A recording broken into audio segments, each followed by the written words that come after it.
How you doing, folks? Welcome to another edition of the DadBodBible Real Men Talk. Let me start again. How you doing, folks? How you doing, folks? Welcome to another edition of DadBodBible Real Men Talk, where I get to chat to guys that I respect, I find interesting to talk to, and I've got a funny feeling you'll find interesting as well. Today, I've got someone who I've known for a long time and is respected in the strength community as one of the top innovators of strength training. So this is Paul McIlroy. Paul, how are you keeping, mate? Thank you for that introduction, Paul. I'm doing great. How are you? I can't complain. Apart Paul, from any ladders recently?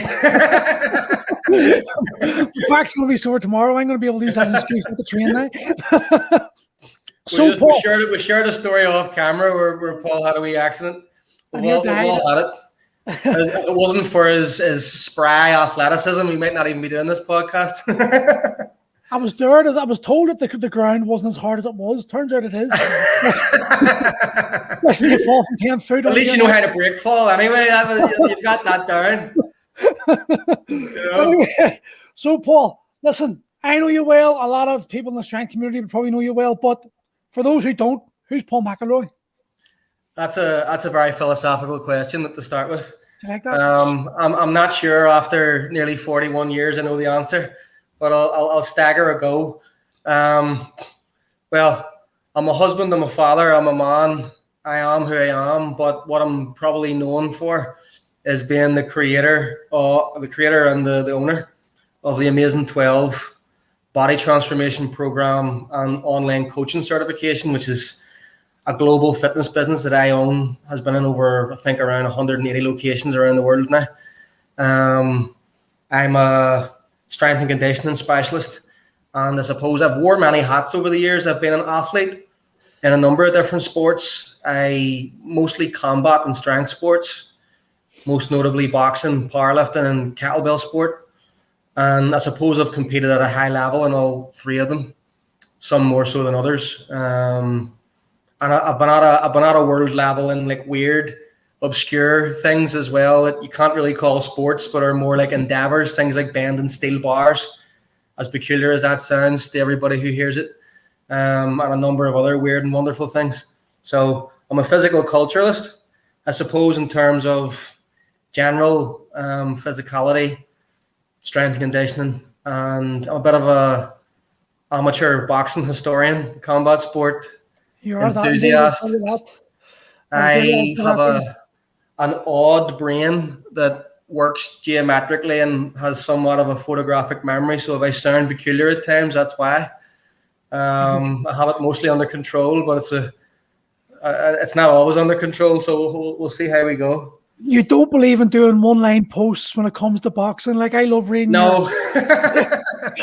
But the thing is, like, for a purist, anyone who's into the combat scene or any like strength or whatever, anyone's got an interest in what you're interested in. You do a very descriptive, detailed breakdown, and usually when you read it, it's bang on the money. Like, I do like your boxing. I do like your boxing breakdowns and how you think. Who do you think's the greatest of all time? I know we're off topic already, but who's the greatest? We said this would happen. We said there is no topic. There is no topic. I'm really looking forward to this one actually, because usually it's all just the typical stuff. How's the A12 going? How's everything brilliant? And that's all great. And don't worry, strength and conditioning is great, but I'm looking forward to getting off topic with you because there's a few side topics that we both share mutual interests in, and it'll be refreshing to talk about it. But yeah, greatest of all time in boxing. It depends how you define the GOAT, I suppose. For me, the GOAT is Roy Jones. I don't care. I think it's Roy Jones myself, because the way I define the GOAT is very specific, and that is, who would win if both athletes were at their prime as they were in reality at the time of their prime and were of comparable size? So if that's the case, you scale people up to meet Roy or Roy down to meet them or vice versa, and then you put them in the ring as they were with the skill set that they actually displayed, and don't like wait that for modern training, this and that. Then I think Roy Jones beats everyone on his best day, beats them on their best day. If you look at the GOAT in terms of who has accomplished the most relative to their own era, it's hard to get past people like Sugar Ray Robinson. But I mean, the bottom line is, I think if Ray was the same size as Roy in his prime, I think Roy would have beat him. He's weirdly built for boxing, isn't he? Like everything about him was just made for boxing. He's an absolute freak athlete. People don't really fully appreciate. I'm sure you do, but most people wouldn't fully appreciate just how freakish of an athlete that Roy Jones actually is. I think he could have been the best in the world at a lot of things.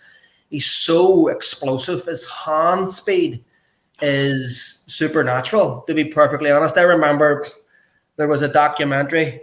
Here we go, by the way. We're already off to the races with my memory. It was 1996. No, yeah, 1996. 1996, I believe, this documentary came out.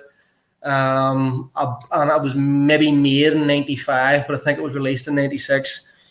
And it starred Richie Woodall and Roy Jones Jr. And it was a documentary series that looked and profiled a number of different sports. And the last sport in the profile was boxing. It was the climax, so to speak. It was the main event, right? The one that it was all building up to. MMA, as you know, in 1996, especially in Britain, hadn't really grown to an international significance. And I feel fairly confident if the same series of programs was made today, MMA would be maybe the last one, maybe even ahead of boxing. But back then, the reason why they put boxing last was because they described it as the ultimate sport, in that you had the speed of the sprinter, the endurance of the marathon runner, the strength of the weightlifter, the agility of the acrobat, and the courage of a soldier. I believe that's verbatim exactly what way they said it as well. I wouldn't doubt it, knowing your memory. We're off to the weird races. But this was a tremendous documentary. I still have it on VHS, but I've got nothing to play it on. I recorded it off ITV, I believe. It was called Peak Performance, the show. There you go. It was called Peak Performance. And it was originally supposed to be Roy Jones, but he couldn't come over to England for the period of time that it took to make the documentary. So they had to split it between Roy Jones and Richie Woodall, who hadn't yet won a world title at that point, but would go on to win the WBC Super Middleweight World Championship. Roy and Richie actually fought in the Olympics in the bronze medal match, to get through to the semi-finals. And Richie ended up in a box-off to win the bronze because Roy beat him. The year Roy got robbed? Is that the Olympics? That was the year Roy got robbed in the Olympics in Seoul, 88, against a South Korean in South Korea. You know, but fair play to the South Korean guy, because he tried to put his medal around Roy's neck and bring him up onto the first podium. So it wasn't really his fault. It was the powers that be. But that changed boxing forever. Amateur boxing. I came into boxing in the early 90s, and that's when the computer was in because of Roy Jones. From Barcelona onwards in 92, and actually for a bit before that, the computer was in as supposed to be some sort of impartial system. Ended up, in my opinion, creating more problems than it solved. But it was strange. You had 5 judges instead of 3, and 3 out of the 5 had to press the button either red or blue, if you were red or blue corner, within 1 second of each other, or the punch didn't count. So think about the confusion that could potentially cause. In theory, you're expecting everybody to react at the same rate and for it to be fairly accurate. And I suppose maybe it would be in theory, but in reality, you got some weird decisions. And at the end of the day, if you want to be biased, you just don't push the button. You can, maybe it's more blatant, but it's less opinion based, so it's more blatant. Like there's something wrong with your finger. I don't know how many times I heard coaches saying that to judges. There's something wrong with your fingers, And it actually suited me because I was a big single shot kind of guy.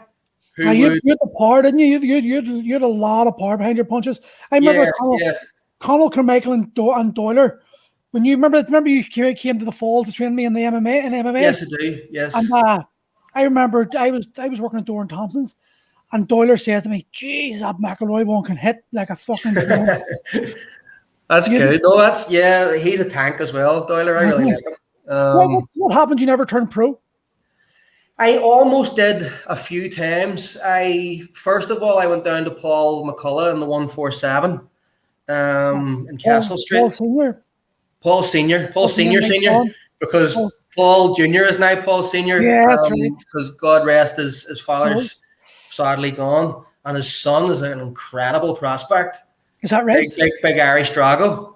That's his nickname, the Irish Drago. He's 6'4", and he must break you. You want to see the power of this guy? Paul Jr., now Paul Senior, is one of the nicest guys I ever met. I love him. He's such a gentleman, and he could fight. Oh, yes. That boy was a Homer Simpson. He has that quiet confidence, yeah. You could Homer Simpson him all day, and he would break your hand. Yeah. And not take too many back either. He'd have you in trouble real quick.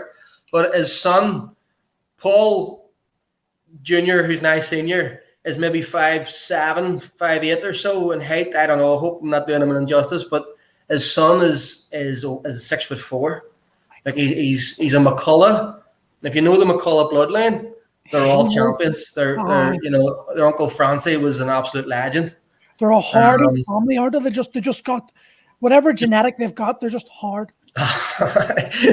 Just thoroughbred for taking your head off. But this guy might be the best of the lot. I mean, I don't want to say he's got it. I don't want to put too much pressure on the kid because that's a lot of pressure on his shoulders. But he's 6'4" and he's got one punch KO power, and he can box.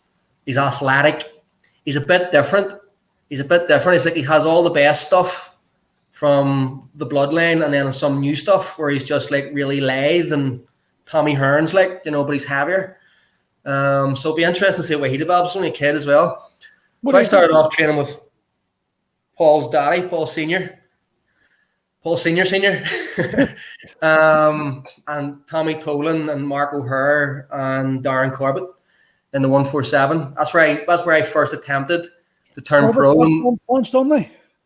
Yeah, tell you what, big hit. Darren Corbett is probably the hardest puncher I've ever seen in real life, like in terms of face-to-face reality rather than just watching it on TV. I've never heard a bag make that sound or pads make that sound. What makes, in your opinion, a one-punch knockout artist? Is it inbred or is it trained? It's both, but it's way more. It's like every other sporting, attribute that's like an outstanding thing. It's more, as much as people don't want to hear it, it's more innate, it's more nature than it is nurture. Now, absolutely, you can improve the power of anybody's punch, and depending on what proximity your natural power, like I'm bringing everything into a different realm again, but I'll try to keep it a bit everyman. Depending but really there's no other way to say it. Depending on what proximity your natural power is to being one punch KO power. Let's say it's distal. Let's say it's quite far away from that. All the technical training in the world isn't going to turn you into a knockout puncher. It'll make you hit harder, but it'll not be enough to overcome that deficit. Say that's one punch KO power. Where am I going? And say that's where you start. Training will get you to here, but there's still quite a deficit. If your natural power is below one punch KO power, training might get you to it. But you're always going to get somebody who's naturally there, and then training brings them to somewhere else, and you've got no head left. There's some guys punch, and they don't even look like it. Carl Moore would be one of those guys.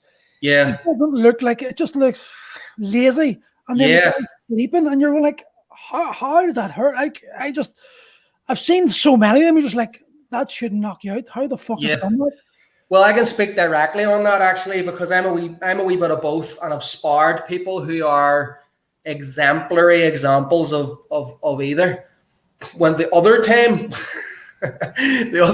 when I was meant to be potentially turning pro, when I was training with John Breen, I was training alongside a lot of big punchers, most notably Wayne Alexander, who was a world champion. I think it was WBU light middleweight world champion, and he was British light middleweight world champion, a one punch KO artist, who, if you looked at him physically, you'd have never thought it in your life.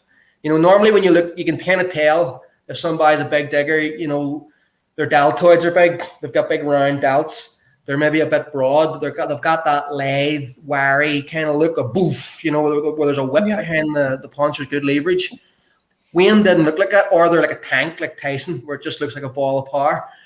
Wayne didn't look like either of those things. He looked in shape, but he didn't really look in outstanding shape, but he was.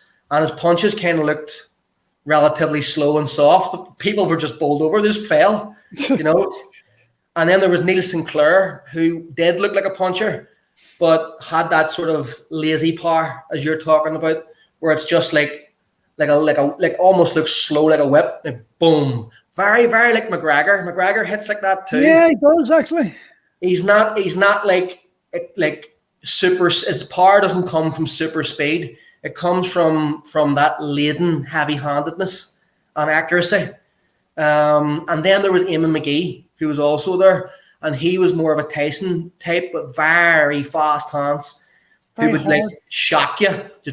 He'd be on the ropes, right? You'd be seeing somebody or in there sparring Eamon, and he'd be on the ropes doing nothing for a whole round, somewhat reminiscent of what way you've seen him fight Ricky Hatton, right? He would do that a lot in sparring. I wasn't tremendously surprised to see him fighting Hatton like that, because it was a trap. It wasn't like he was trying to, he sets traps like that. I seen him do it every day in the gym for months. He sits on the ropes and like gives it the Philly shell and comes down and takes shots on the top of his head, lulls you into a false sense of security, and then from the southpaw stance, usually that right hook lead, just bah, really fast, but boom, right off, and then boom, somebody's on their back. It's that like blistering explosive power, which is different.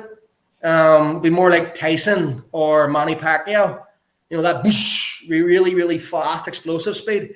So there's different types of knockout punchers as well. I'd be a bit of a blend of both of those things in a way. It's strange. I'm a bit strange. I'm surprised.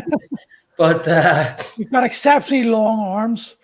That's where a lot of the power comes from. But you see a lot of long arm fighters. Now, by the way, I'm not making in any way a comparison between me and these guys, but just from a biomechanics perspective, people like Tommy Hearns, Deontay Wilder, Mark Breland. Deontay Wilder's estranged trainer, who's actually perfect for him because they both have the same bodies. But anyway, they have when a long-limbed, wiry, explosive guy, that's kind of like a perfect storm.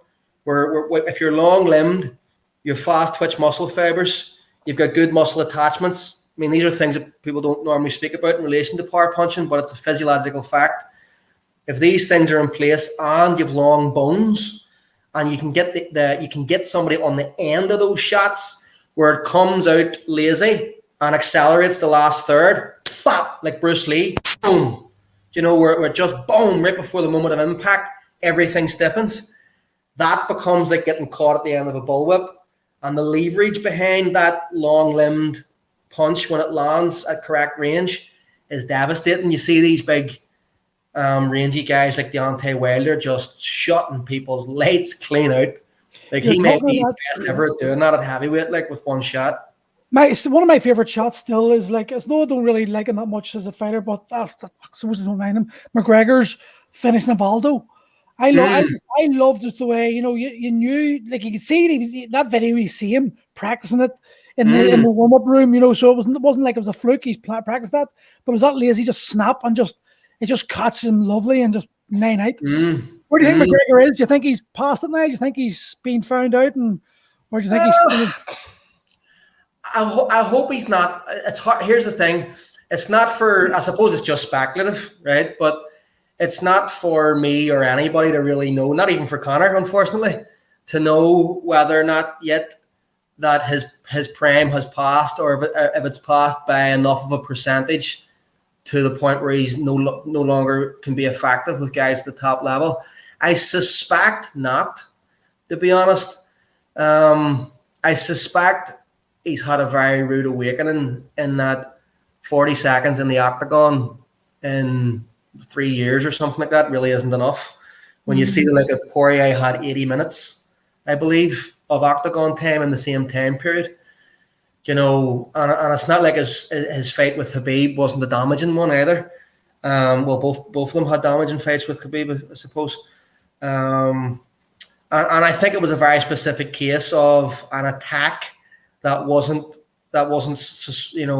suspected that he was going to. And that those low leg kicks, those have made a very steep.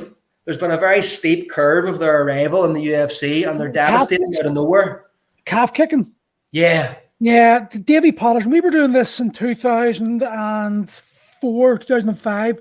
Serious? We were doing calf kicks, and I remember the first time Davy hit me, and I just didn't fight. Just that one kick.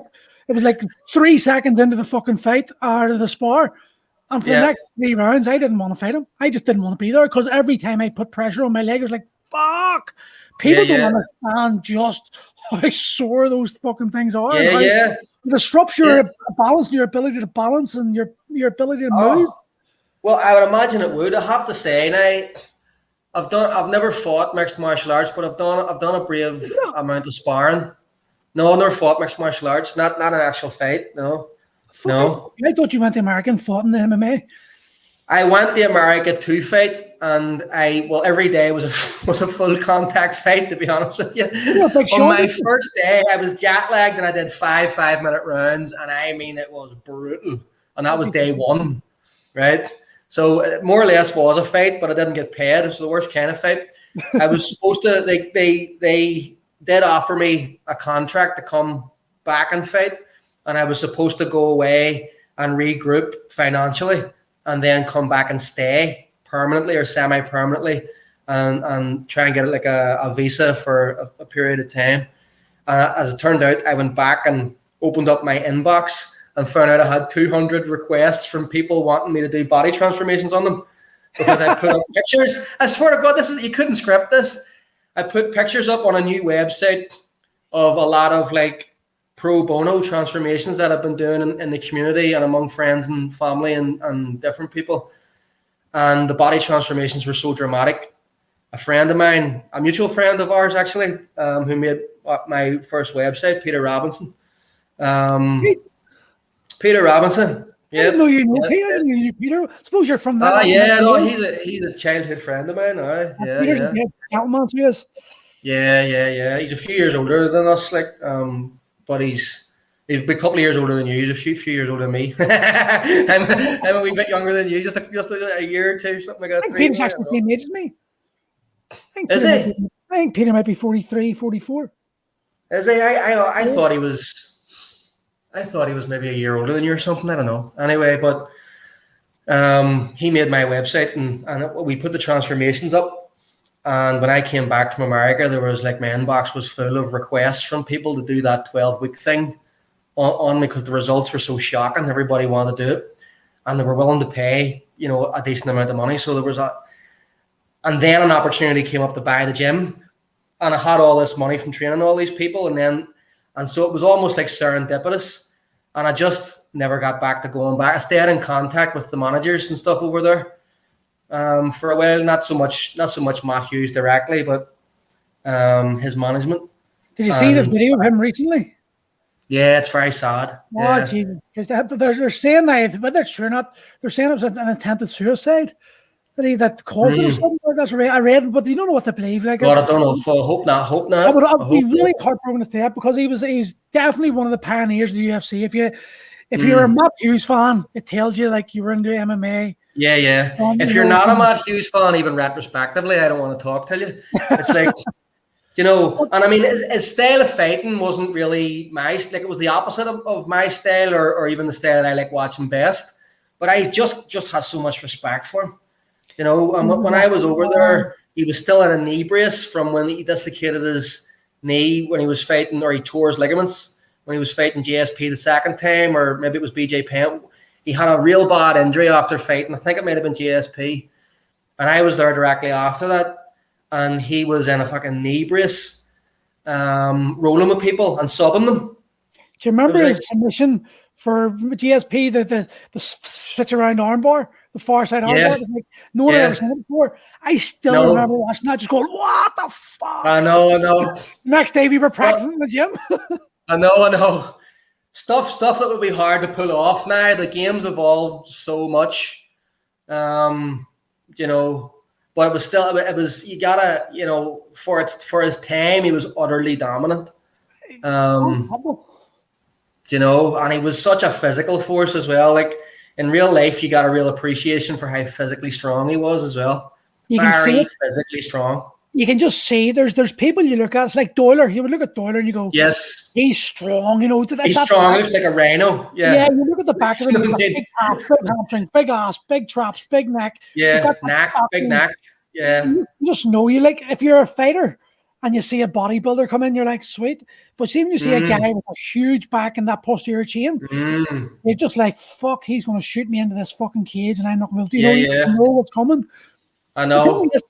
Off topic there, but you just mentioned you bought the gym, Centaur. How do you feel about? How did you feel about that closing? I personally, you know, it was sad. It was sad to see it to do that because there was boys there. It was more for the members and the workers, to be honest. It wasn't up to me really to feel sad about the gym. Had a hell of a run. It was open 60 years. Yeah. Do you know what I mean? And it was still thriving. You know, it was a logistical reason for why it had to close, and there was absolutely no choice. You know, I never trained it, but I know obviously I did train down there. You know, with the kettlebells, and I went to seminars and all. But I was never like a member. But even I felt a bit of nostalgic and sadness. Right? Yeah. Well, there was that in the Colby Mill, the two gyms that I loved. Yes. You know, that spitting sawdust. You knew you walked in, there was duct tape around the seats. There was none of this fucking, everything's lovely and clean. The rust in the bars. There was clanking of metal. And there was something that said to you, when you're coming in here, you're not here to talk, you're here to train. And I think that's what's missing in a lot of gym environments today. It's too Instagram. Okay. And you need that. There's something about, you know, big, strong men lifting big, heavy weights, screaming and grunting and dropping the weights that makes you go, I'm here to fucking train. And you're going to hit PRs. You know, I think it's almost castrating to walk into a too much of a sterile environment where everything's restricted, and it's a bit like the gym equivalent of Demolition Man. Enhance your calm, John Spartan. You know, like think happy, joy thoughts, and no chalk here. You know, it's like you know, that's not. It's. You can still, listen, you can make it work, but it's not optimal. There's no doubt about that. It's not the optimal primal experience. To take a word from the name of your actual gym. It's not the raw primal experience that we want as human beings, really, when we're in that type of environment. Even primal, I would rather, if I could model primal the way I would want it, I would have it more like that rusty spitting sawdust. Just smelly, that sort of glove, that boxing glove smell about the place, you know. But there's too small of a percentage of people who would get it. That's the problem. I was showing Gail CT Fletcher video yesterday, and there's a video, the one where he talks, and they just interviewing him, knowing who he was, and there's a rat runs across the floor on his gym, but even automatically, I was going, God, I want to be there. I want to lift some. Yeah. There's a fine line between sanitation and rustic, but I think we need to walk that one. But at the same time, in terms of the actual equipment, you know, I often when I was anytime I've ever sold a piece of equipment and anybody says to me, or bought it for that matter, I'll buy it for near full price if it's a good piece of equipment, because at the end of the day, if it's not bent and it's not lighter than it used to be, it has the same fun. It's not a car. People sell equipment like they're selling cars. You know, that there's 10 years old. I'm going to pay half price for it. It's like, listen, hold on a second. It's no lighter. It functions exactly the same way. You know, there are some specialized bars that are made out of that lose their elasticity, to be fair. But if you're just talking bog standard basic weights, dumbbells, weight plates, things like that, they don't really depreciate. No, You know, if anything, I think they get better when they start looking rusty. That has more value to me. 2007, I bought my kettlebells. Aye. They're still the same weight. Still the same way. It's still working perfectly. In fact, I like them better because they're all chipped and they're all off them. And it says to me, these things battle scars. Yeah, they've done what they're meant to do. Yeah, pristine, beautiful, lovely, shiny. If you walk in and something looks untouched, it probably is, and that says more than you know. But I think that's the culture where sort of the fitness industry is moving towards. It's all about the image rather than the actual practical use of stuff. And it's I think it's one of the things that's pissing me off about the industry. Actually, you know, I just there's the work ethic is gone. You know, for all the science. Sometimes, like you're big into science and math, and science has evolved things, but sometimes science just can't take in the emotion of a human being. That's true.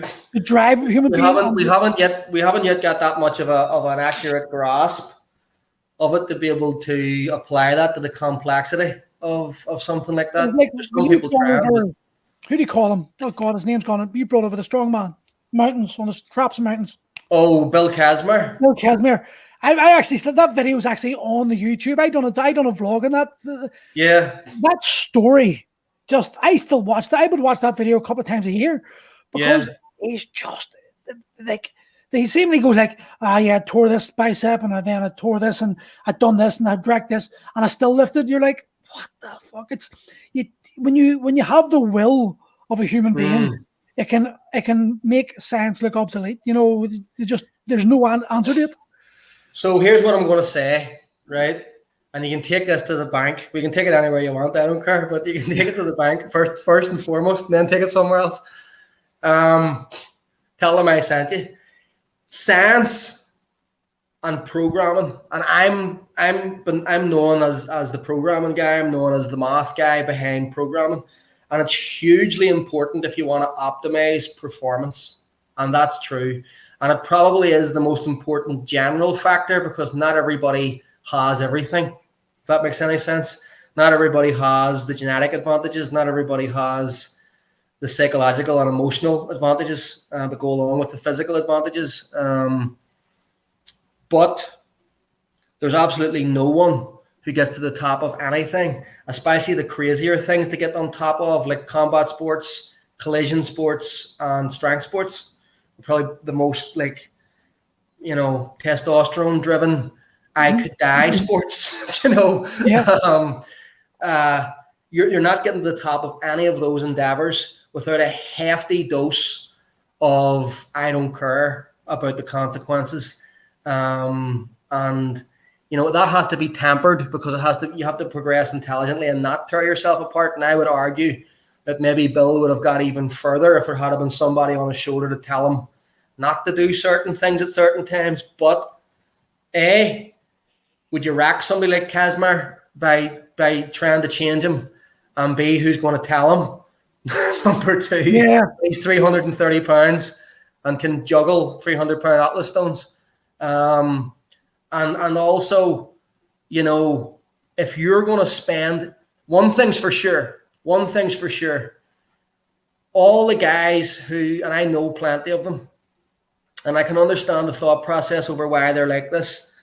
But at the same time, they should be less like that if they want to actually become or to achieve the thing that they're doing it for. So that sounds cryptic without explanation. But if you're one of these guys who overanalyzes the biomechanics and all the different planes of motion and all the degrees of your hips to this, to that, the ratio to the engagement of this, and all the integral minutiae, right, of training and anatomy and physiology with every movement that you make, right? And you're excessively pedantic about movement perfection over programming, over actually getting it done and showing up.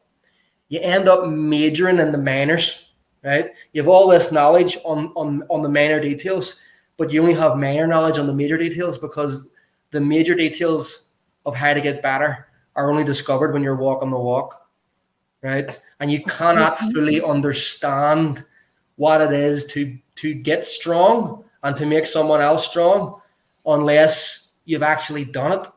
I'm not saying you have to be strong to make someone strong, but you have to understand how to make significant improvement, right? You might never be considered impressively strong, but relative to your starting point, has the improvement been impressive?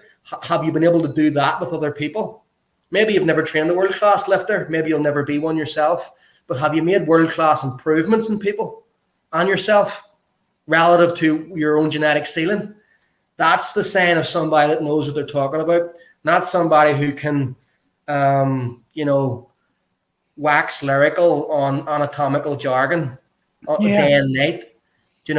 If you spend too long looking at something and not actually doing it, you're never going to achieve anything. I know guys who literally won't make a bar a kilo heavier if somebody has 3 degrees of flexion in their lumbar spine at the bottom of a rock bottom pistol squat or something like that. And it's like, I don't want to add strength to dysfunction. Listen, you need to have some strength first before you add anything to it. Yeah. You need, that get up was like 4 degrees out of alignment, and you put your foot 3 inches too far that way. And all these things are good, right? But you don't want to put too much, though. That's the garnish. That's not the meat and potatoes. And people need to understand that.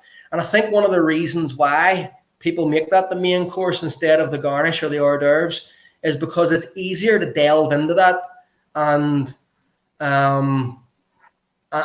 build this like sugar pedestal, to steal a phrase from Jeff Thompson, a sugar pedestal with which to put yourself on.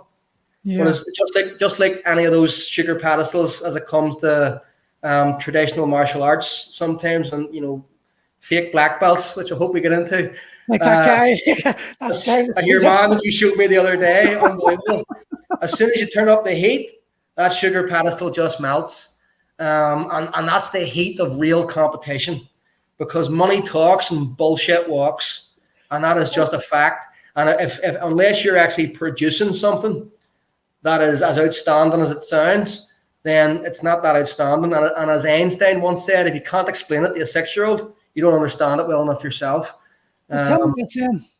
You're known as the guy, like I've sort of adopted your philosophy. I think it's the best way to train, not from a couple of hours, but from experience and from a planet to hundreds of people, I do believe the comfort zone is expand that comfort zone. And it still hasn't caught on. I don't understand why mainstream fitness industry is not applying that, because it works, and it works so fucking well. I like it especially because it allows me to train older men, older bodies in a safer way and still produce phenomenal results. And like you said, it's all about the manipulation of numbers and figures and weights and sets and all.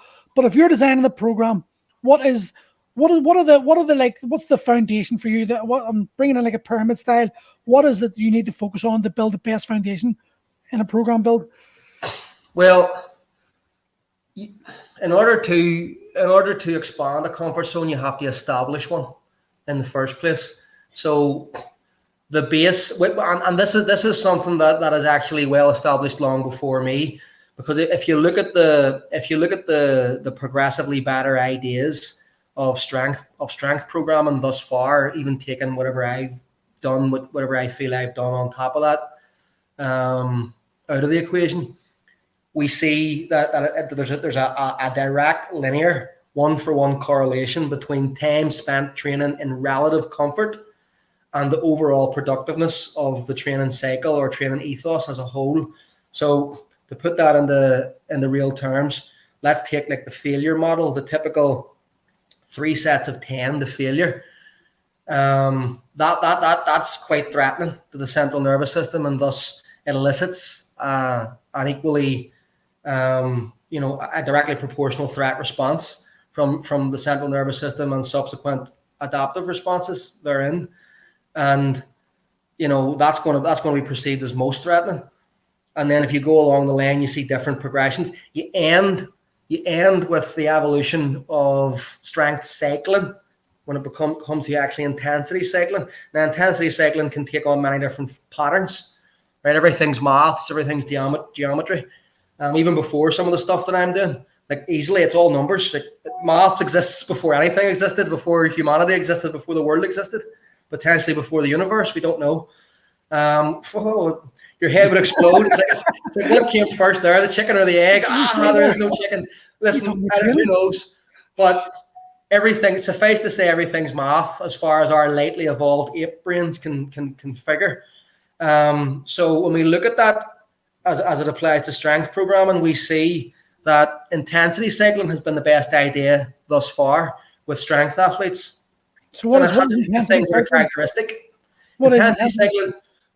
Sorry. So for the people watching this who just heard me go into Greek for a second, there are training variables that you can manipulate to bring about a change in physical capacities or in physical capacity, and you know they are many, but the main ones are volume, which is defined within the context of strength conditioning as well. It can be defined a few ways, but the total number of lifts that you do is probably the most lay term to do it, and that can be total tonnage.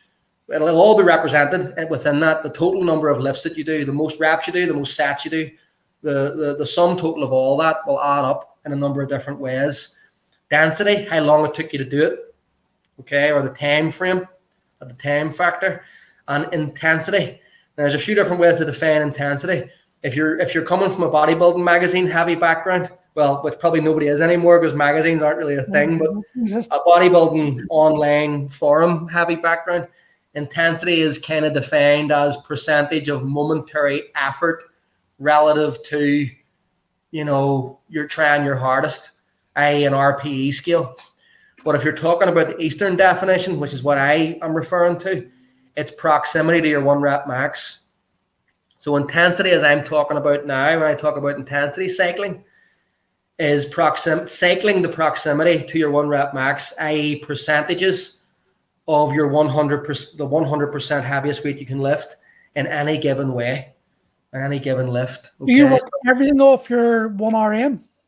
Yes, a percentage of your 1 RM. Okay, so if it's 80% intensity, then you are 80% of the proximity to your 1 RM, right? And that's what you're using.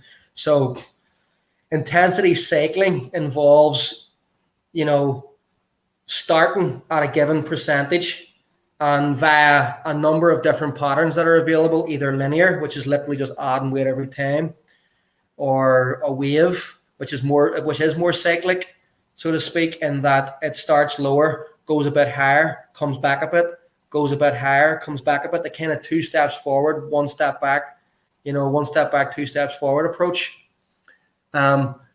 Starts off somewhere, usually comfortable, almost always comfortable, and slowly cycles towards the point where several weeks down the line is when you're starting to do your first workouts that are making you work for it. And this time spent training in relative comfort enables the central nervous system several weeks down the line to lift heavier weights than what would have been previously possible had you just tried to do it on day one. The means by how that happens can be many and can be theorized. Increased neurological efficiency, i.e. we have a set number of motor units that we're allowed to use within any given muscle group to do any particular movement, and we can't go beyond that percentage of available motor units. Okay, and we know that there is such a ceiling that is exercised physiologically and neurologically within our bodies, and for most people it's like 30% of the motor units that are available, and even elite weightlifters are only talking maybe 50%. And again, that's a chicken egg scenario, and we're not really sure, was it the training that got them to 50%, or are they elite weightlifters because they are born with 50% innovation, or something, or what's likely to be the case is somewhere in between those two, like a combination of the two, if I had to guess. But there's not a lot of research. People always assume that there's so much research in strength and conditioning. There's really not. The majority of human research is in medicine and different things that are more universally applicable to the quality of human life. Things like diet for cosmetic purposes, and diet in particular, and training programs especially, and strength acquisition aren't really fully understood. but we know that there's a buffer, and that we know that spontaneously we as human beings, when maximally innovated, can be capable of superhuman strength. So whether or not, and we know the central nervous system is the governor of this, and the various physiological adaptations in the body come about as a result of commands which are put into place by this mechanism. So the best way to think about it, whether or not you're being allowed to use less of a predetermined limit, or whether or not you're being facilitated to use a higher percentage of what was previously unavailable, it really doesn't matter, because it's still a governor in the CNS. It's still, you're still having to convince something which is actually you, but it helps, pragmatically speaking, practically, to think about it as a separate entity from yourself, even though it's not. Yeah. Which is your own CNS. You still have to convince it that you are safe and to allow you to use more strength rope, because strength from a pragmatic real world perspective can sometimes be viewed as a dangerous thing by the body's various systems, which is probably why that trip switch is set so low in terms of the maximum amount that you're allowed. It's almost like a wayward child. You wouldn't give a shotgun to a 2-year-old. It'll hurt itself, or somebody else. I am superhuman. Do you know what I mean? Think about what can happen. You're going to hurt yourself. I mean, people hurt themselves anyway. And, and we're not even allowed to use our full force. And we there has been studies shown, well, I don't know if it's studies, but there's some empirical evidence to suggest that when human beings are struck by lightning or maximally innervated in the electric chair, for example, that the actual muscles snap our own bones. They produce so much force that when we are 100% innervated, we tear ourselves apart, literally. And that's actually theorized as why some of the theories of demonic possession, when people are being, the devil was trying to get out when such and such was being executed, because they break the electric chair and it doesn't happen all the time, but reportedly, at least in terms of pop culture reference anyway, urban legend has stated that these things have happened, but it's easy to see how it could happen. So these strength can be viewed as a measured poison that we're only allowed to use when we absolutely have to do it. Well, so the best way, sorry, I just want to finish this. Finish. So the best way to ensure that your body allows you to get stronger is to do training, for the most part, that is both simultaneously progressive but non-threatening. And that's mathematic gymnastics that are required, that might go outside the scope of what we're doing here to fully explain the minutiae of how to do that, because it really depends on a number of variables and who we're talking about and what lift we're talking about and a number of things. But what you're trying to do is organize the math around it in such a way that the variables are increased: volume, intensity, density, or any one of those three, or distance, okay, or strictness. You can cycle strictness. That's another thing. You can cycle ROM, all that stuff, without a proportionate increase in RPE. So the variables are increasing, but the RPE is deviating from that. They're not going up linear to each other. RPE is lower relative to that. That's stronger. That's you stronger. That's RPE is rate of perceived exertion. Just for people. Yes, sorry, I'm talking in Greek again. Anytime I go off, anytime I can rely on you to keep me on track for people who don't. So then, tell me, degree in physiology. Your methods are sort of they're left field of what normal science data tells us. We need the data tells us we need adaptation in every workout, or we need some sort of to push ourselves towards a limit to create adaptation. Sorry, but yours don't. So I take it you think like overall volume must be crucial for you if you want to stay within the parameters of comfort.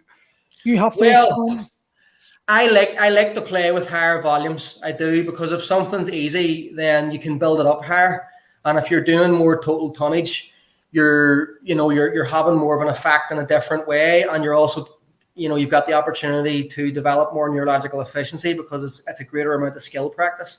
It's almost like, are you going to kick a bag 10,000 times at full force? It's often stated that, well, not until your form's perfect, you probably shouldn't. You should get to the point where you should, but if your form's not perfect, then as fatigue sets in, you're not even going to notice that your movement patterns are starting to deteriorate more and more, and then what you're actually patterning is just patterning. Sorry, my Belfast accent is just a shitty kick. Okay, yeah. So it's actually if you can kick. I don't know if you've ever tried it, but especially things like side kicks and roundhouses. If you try to do that shit slow, it's harder. It's muscularly really hard. It's easy for me anyway to flick my leg up really high if I'm using like an elastic rebound. But if I'm doing that slowly, like the way you see Van Damme doing in the movies, right? It's harder muscularly. But if you can pattern something slow, you have to be able to master something easily before you can master it in a difficult way. So even from a technical execution perspective, I will do things certain ways that are going to be required when it's heavy, even when I don't need to do it when it's light. Because if you don't pattern it when it's light, it won't be there for you when it's heavy, because that's increased pressure. You know, and doing all those lighter reps allows you to build the skill of perfect execution as well. And that's a side note from a programmatic perspective. Like if you watch me press a kettlebell, you'll see that in Technicolor, because the reality of a one arm press, which most people don't realize. Let's say, I know I'm going off topic again, but we're getting into something else. Let's go. We're going to be aliens soon, so don't worry. We're going to wear I'm expecting any day now, actually. Anyway, no, I'm only joking. But, well, we'll be talking about that. We'll be talking about that. I know. But so if we look at the one arm kettlebell press, let's say you're a strength coach, but kettlebells is one of your favorite tools. And the kettlebell press, let's face it, especially among men, is maybe the favorite exercise of to get good at. Out of the kettlebells, it's kind of like the bench press for people that like kettlebells. I've actually come around to thinking the clean and press is the ultimate exercise. It's incredible.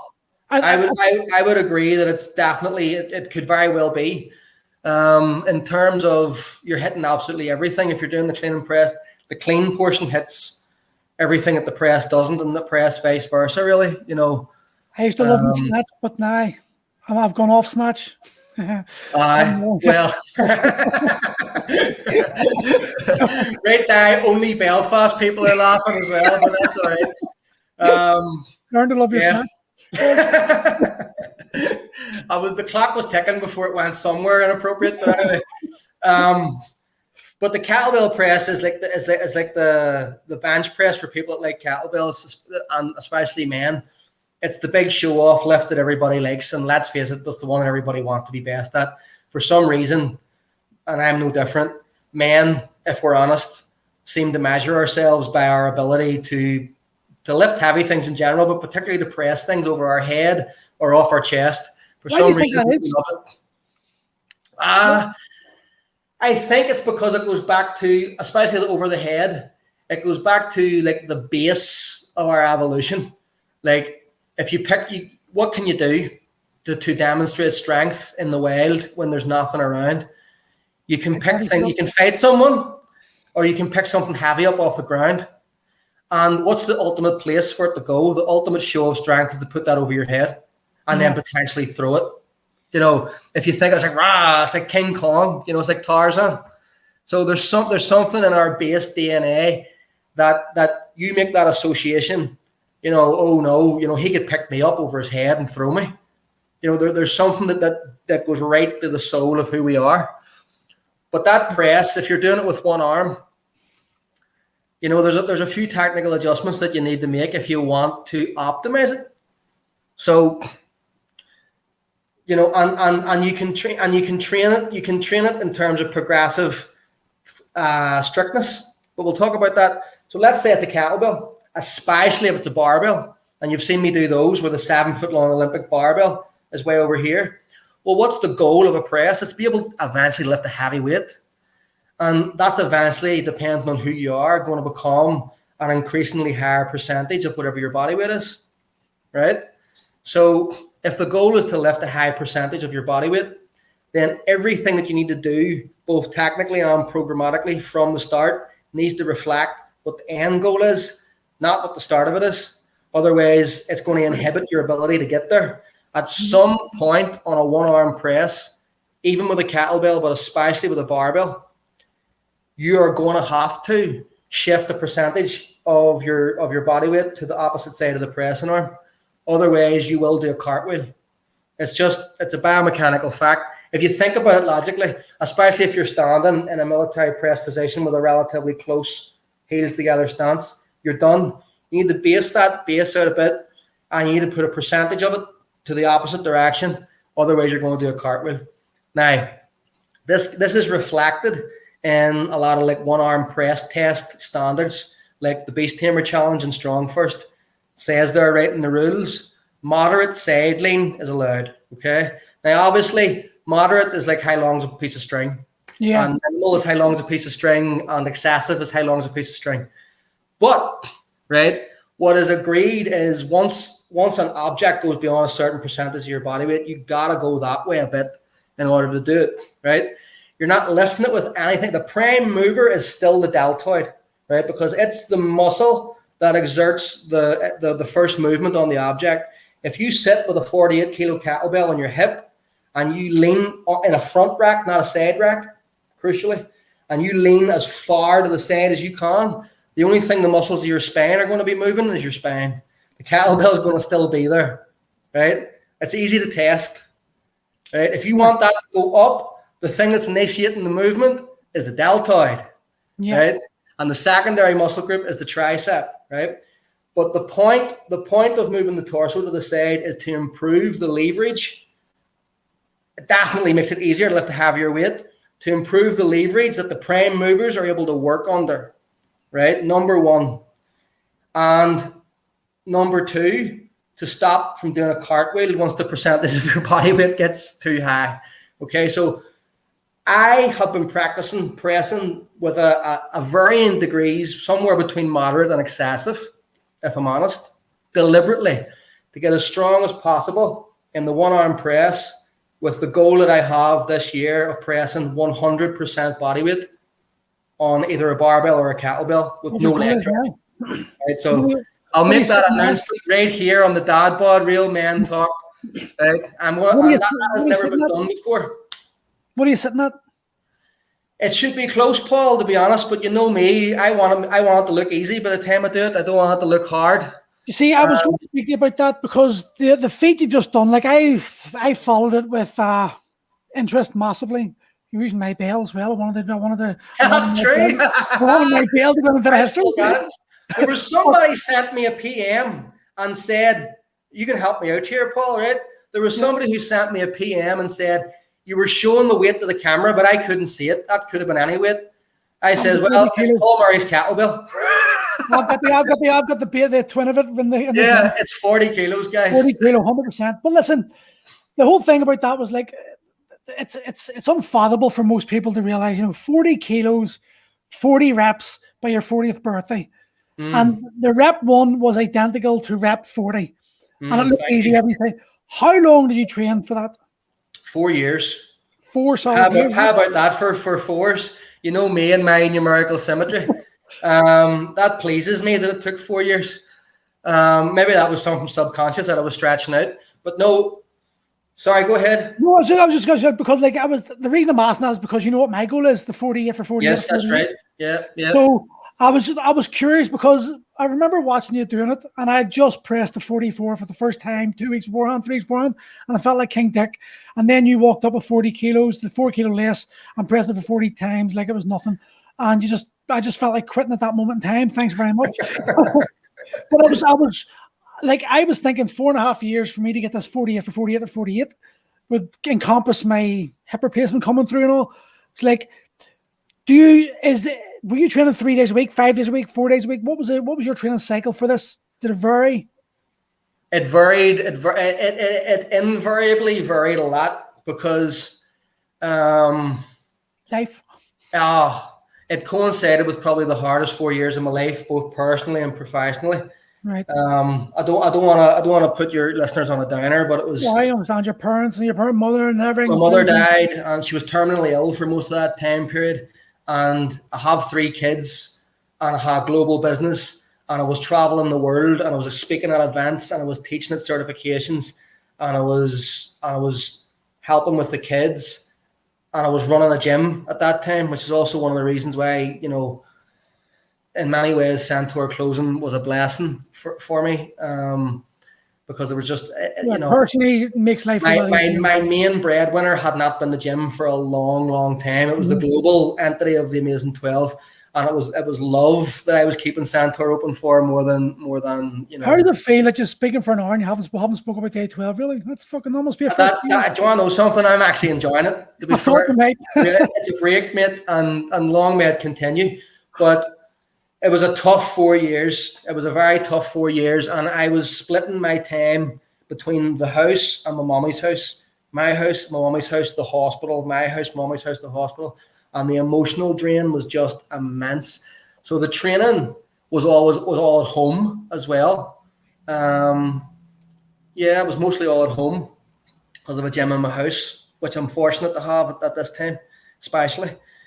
And it was just very hard. It was if it was more idyllic circumstances, I'm certain I could have done it in half the time. So I think that bodes well for what you're doing, because I'm helping you with it. I'm programming it for you. You're having to carry it out. I've got the easy job. You have to do it. So I'm enjoying the process, but it's challenging. Like, there's a lot of times I just don't want to, like my pain levels at maybe a 6 or 7, like I can't be arsed doing this. But what I find is, see if I just suck it up and just actually get started, by the end of the sets, I'm actually in less pain than I was. Maybe it's the endorphins released, or maybe it's the dopamine, I don't know, but I feel better from it. But it's always that, for me, it's always been the mental aspect of like, fuck, I've got to do this. I think the process, my goal of pressing 48 kilo, I could have got it. I was 4 kilos off it. I would have got it in maybe about 6 weeks. Yeah. But, well, this'll swallow that anyway. By like, you know what I mean? By the time I got to 44 kilo, I still want to press the 48, and I'll still celebrate getting it. But it doesn't seem like, it seems like a very average goal. Yeah. People do it. I thought 48 clean hand press is going to be a more complete program training, because you say clean hand press is like the yin and yang of the training.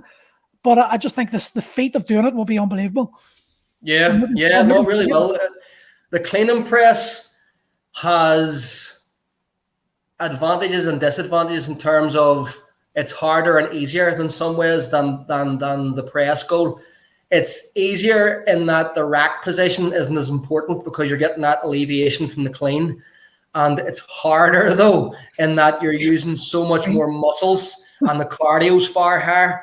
On the press, you can just sit there, and it's more about flexibility, mobility, technique, precision of the rack, and then just strength and strength endurance at that point. There's a mental strength aspect to it, but the clean and press is way more cardio.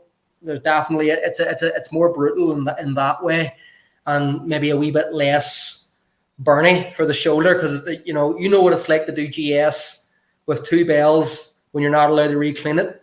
It's like it just burrs into your forearm because it never leaves it. It just burrs into your shoulders, into your hips, into everywhere, because you're only rest is overhead, and that's not really rest. It burrs into your soul. It's the most destructive thing for your mind that you can do. It's tough, GS. I was talking to David Kuhn actually on Saturday or Sunday. Good lad. And they were just talking. We're like, I couldn't believe it. He'd done 2 hours non-stop. Long cycle. Yeah. 220s, I think. 216. He did 216. Yeah. I think he made it an hour with 20s. It's insane. I Yeah. don't understand it until you try 5 minutes, and then you get in. I know. Yeah, well, especially big strong guys. Big strong guys look at something like that and go 220 kilo cap. That's nothing. Give it a shot.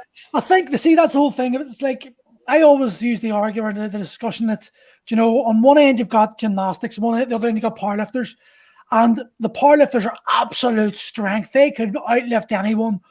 But if you swap sides, the gymnast is always going to fare better than the powerlifter, and the powerlifter will fare at gymnastics.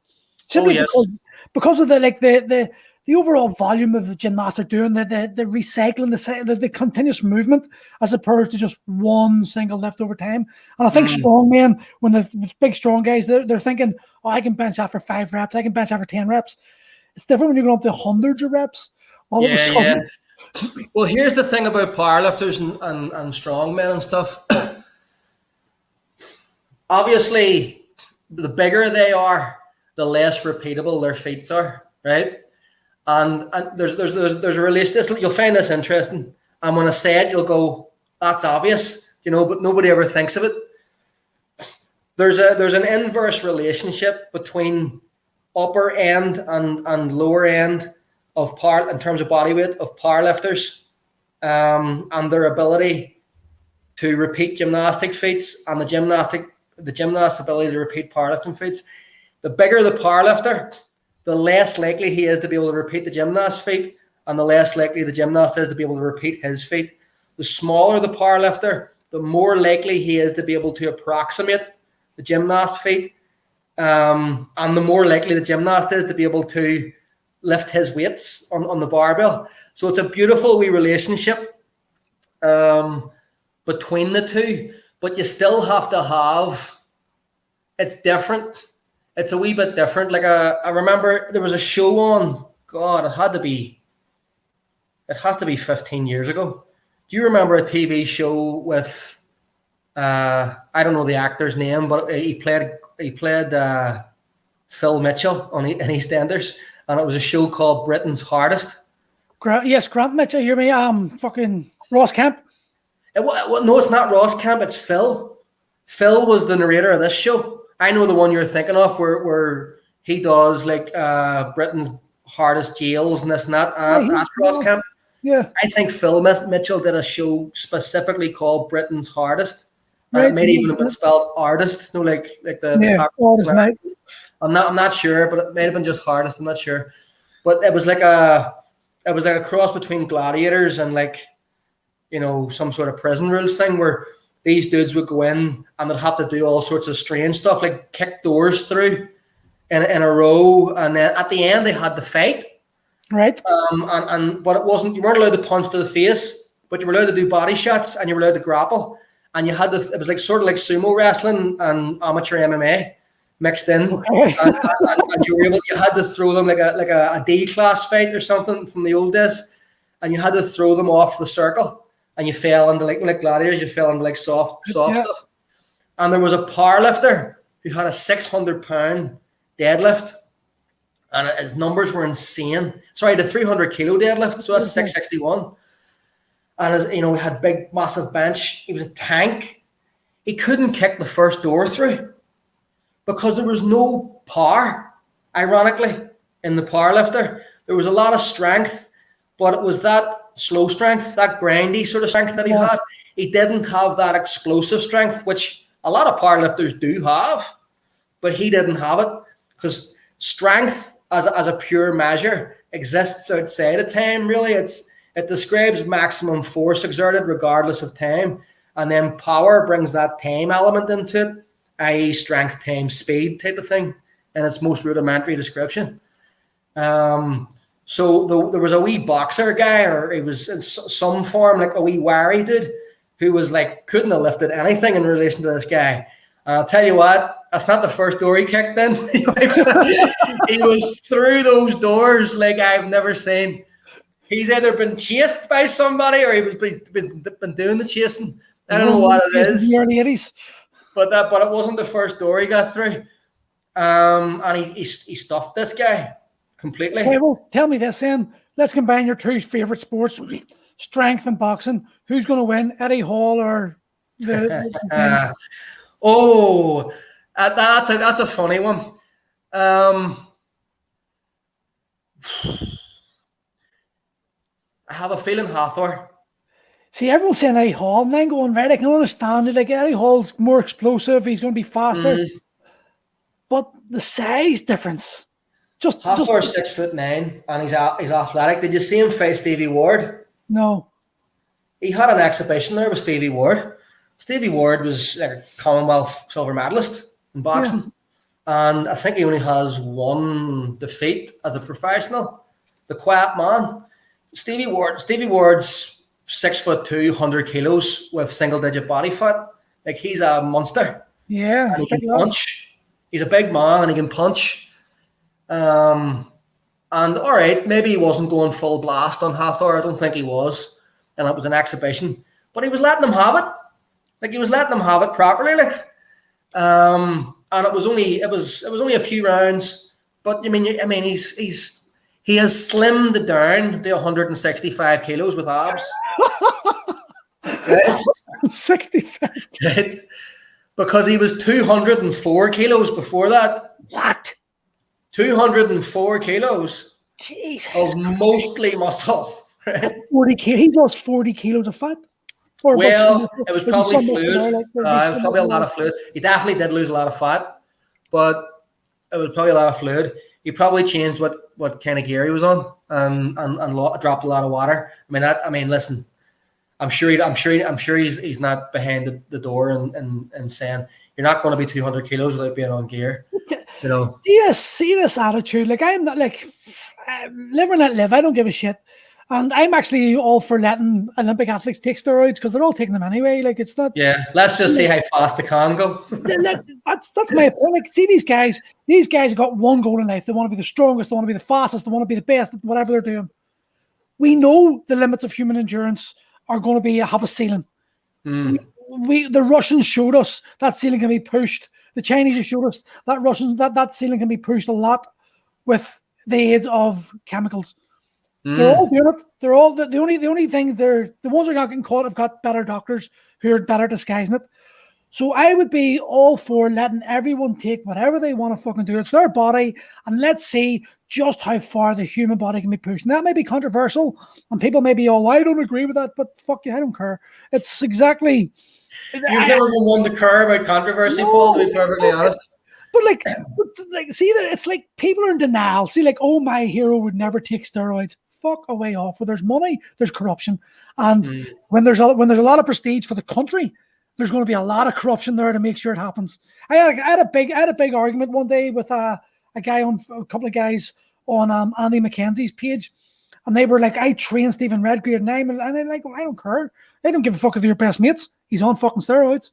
I don't give a fuck. He's got Olympic gold medals. He's on steroids. It's that simple. Yeah. What's your opinion on that? Do you believe that there's Olympic gold medalists without gear? Well, before I unpack that, I'm going to have to set the scene because it's a big question, and you've asked the wrong person because I can't give quick answers. It's a very interesting position that you have. It's a very interesting. I will admit that it would be very interesting to see without restriction what could be done. It could, and it would be more ethical, obviously, if the human beings involved in it were fully transparently, not only aware but wanting to do it of their own free will, and not in any way hurting anybody else. So right away, I think it should be non-combat sports. Combat sports is a weird one. Even if everybody is consenting to do it, gear can improve bone density and things like that, but it can't, if you know what I mean. There's only so much force that the human brain can take. Yes, I know. You know where I'm going with this? Yeah. If both people are enhanced, there's a greater risk of people dying. Yep.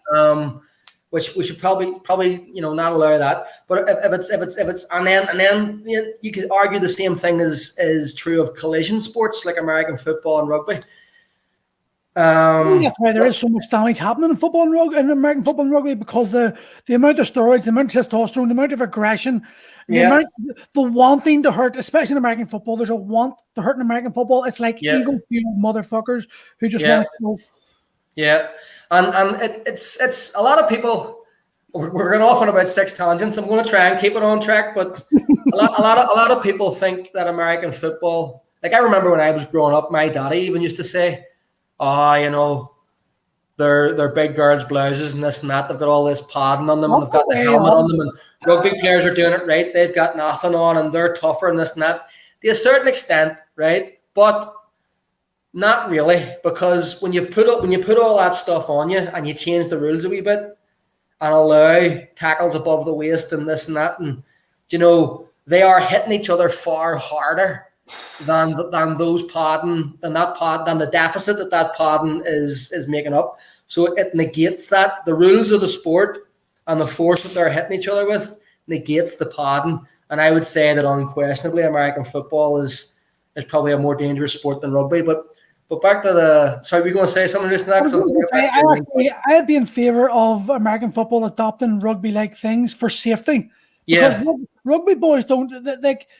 when your own safety is put at risk, the armour American footballers have, give them... And they're the ones doing the hitting against usually a stationary object or someone not...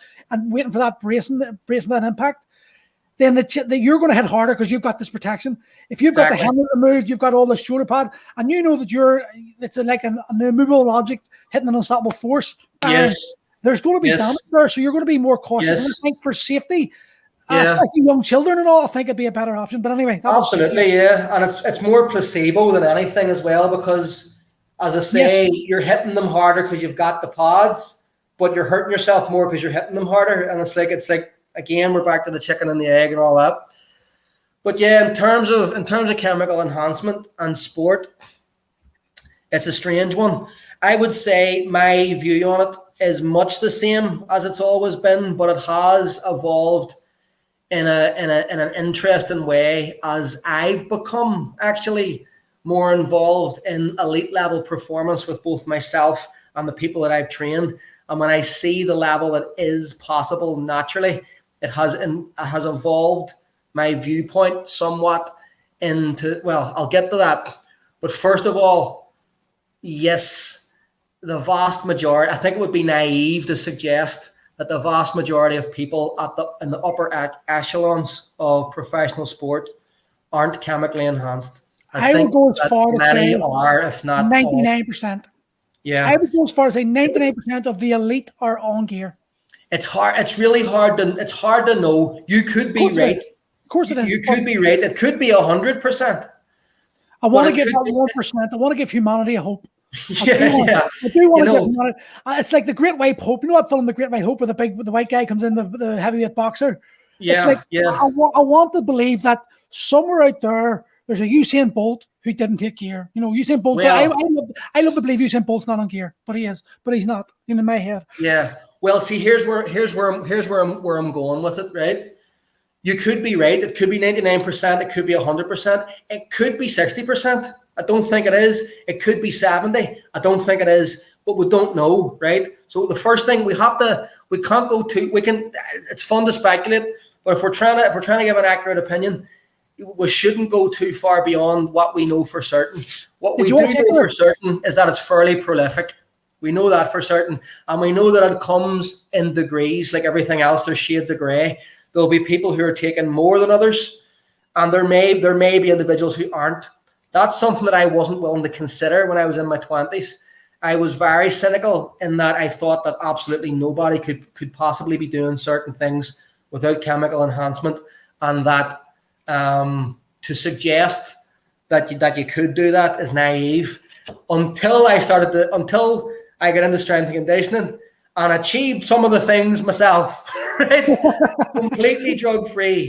And until I met John Gowdy, right? He's a big lad, so he is. Now, here's the thing. He's a freak, right? Until I trained some people, not just John, many people who did certain things, 400-pound benchers, drug-free, 400 plus 200 kilo Marty benchers, McManus, is it or something? drug free. Marty McManus, Joe Carroll, Big John, you know, a number of people, about 4 or 5 people, 180 to 200 kilo raw, drug free, right? My own, I've maintained double body weight. Now, double body weight isn't going to win you the world championships, right? In terms of Nice wee tick in the box, though, isn't it? it's a hell of a tick that most people never see in their lifetime, unfortunately. And I don't think that's because solely of genetic gifts. I think it's because of inadequate programming and lack of dedication, more than genetic gifts. But definitely there's a huge genetic component to it. Genetics are still the most important thing in elite level sport now. At elite level, everybody's got good genetics. So then we need deciding factors. And some of those things can be things like chemical enhancement or, you know, more sophisticated, better programming or a technological advancement. Like remember at the 92 Olympics when Chris Boardman got that revolutionary bike that was made out of this super light material. And he went from being like 9th in the world or 14th or something like that to winning the Olympics by a hell of a margin. And he didn't actually increase his own physical capacities by much.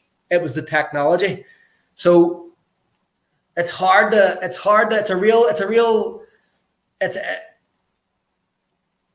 question to answer. I would say the vast majority of people at the highest level of sport are chemically enhanced or are potentially chemically enhanced to varying degrees. But the bigger the skill component of the sport, the smaller the gross capacity aspect.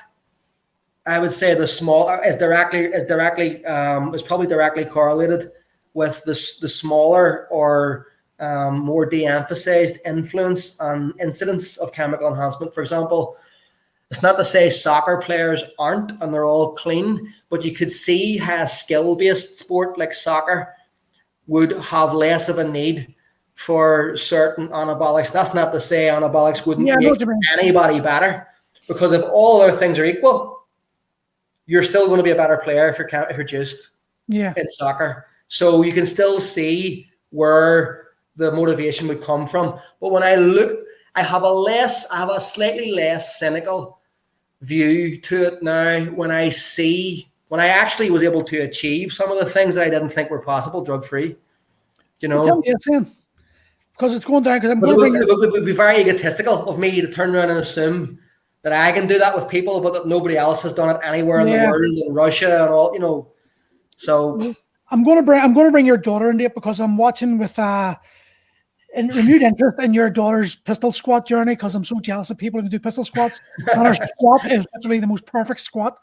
And actually, when you can't squat, you see these things. You know what you can't see. You can't get yourself. The grass is always greener and all that.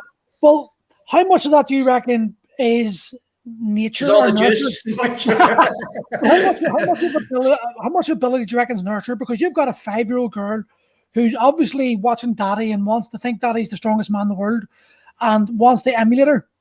So do you, like, if you've got her 5 years old and you get her to 25 and you've got that attitude and she's surrounded by you're surrounded by your work ethic, your programming, how far do you reckon you could push someone like your daughter in the world of sports, like whatever she goes into, and gives her that nurturing, gives her a far greater edge come in her late teens, early 20s?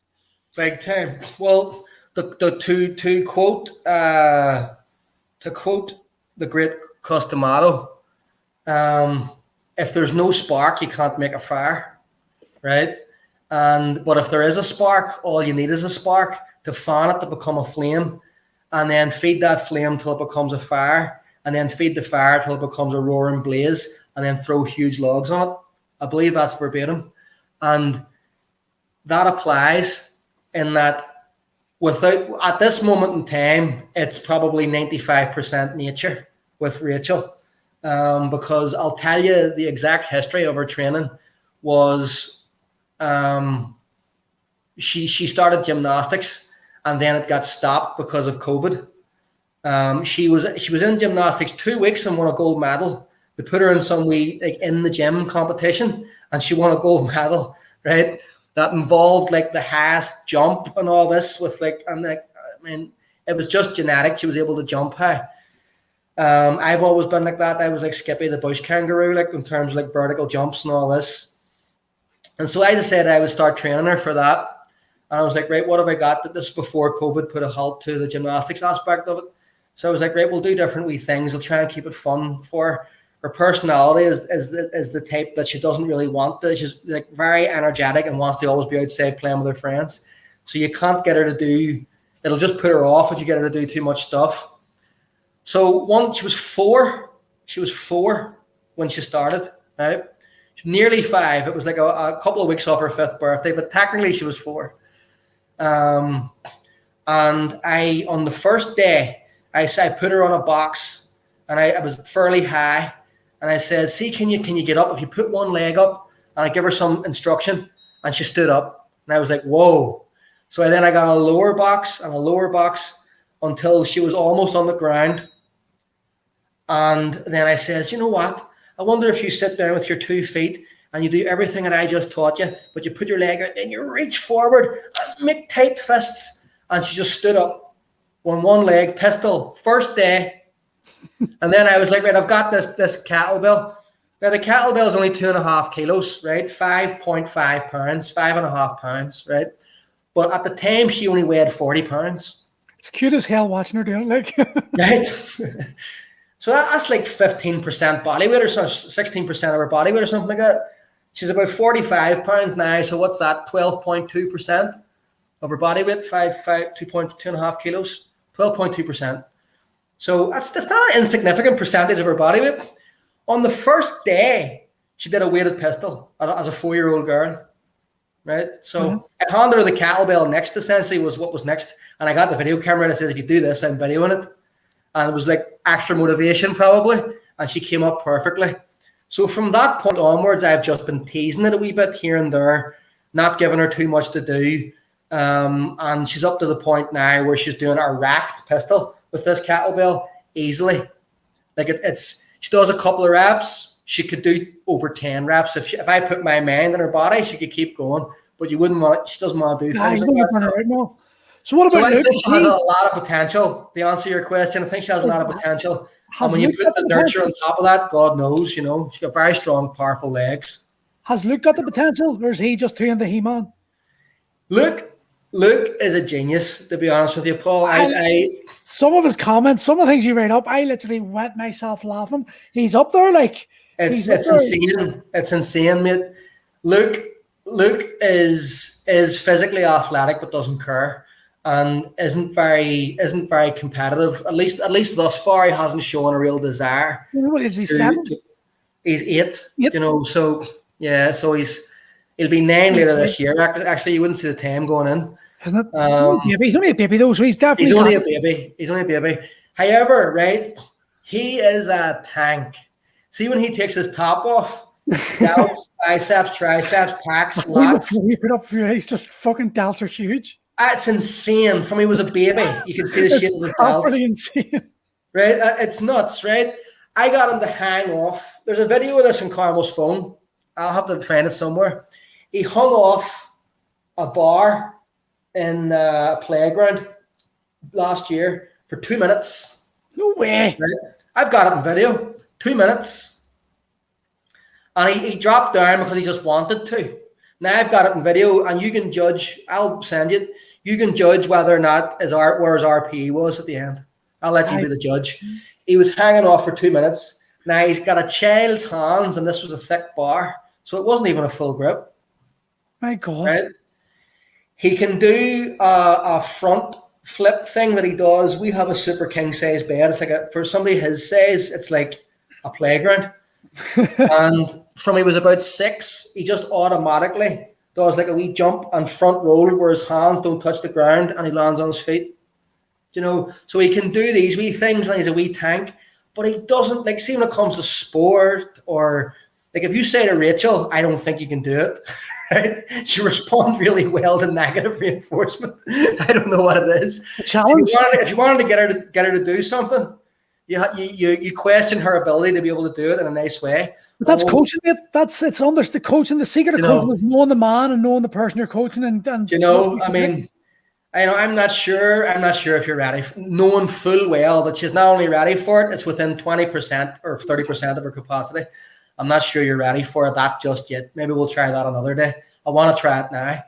Right? Okay. Well, I don't know if and then she does it like that, And if one of her friends does something, she has to do it better. Luke's not like that. He's very laid back. So I think he has the physicality, but he doesn't. I don't think he sees the point in it because he's so cerebral. It's insane. He's more into Star Wars than He-Man, isn't he? Like he loves his He-Man figures. He walks about for fun with a calculator. Right? He walks about for fun with a calculator, putting numbers in and looking at them, and then going, Daddy, tell me or ask me what such and such plus such and such is, and then I'll go on and do it. Now we're talking triple digit numbers here. I'll say, well then what's 346 plus whatever? And he'll tell you the answer quite quickly. Do you know? It's funny how you get memory's insane. See if you tell him what year you were born in, he'll instantly tell you what age you are. Now he's 8. You've got your kids have got each different traits of your own personality there. So they and the fucking physicality. Yeah. Listen, before we finish off, we'll have to finish on the most important topic.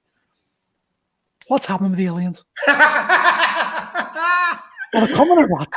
Oh, and did they build the pyramids? I mean, listen. Those two things kind of go hand in hand, right. Really, don't they? Let me tell you, Gail was just showing me a study that I can't remember where Gail!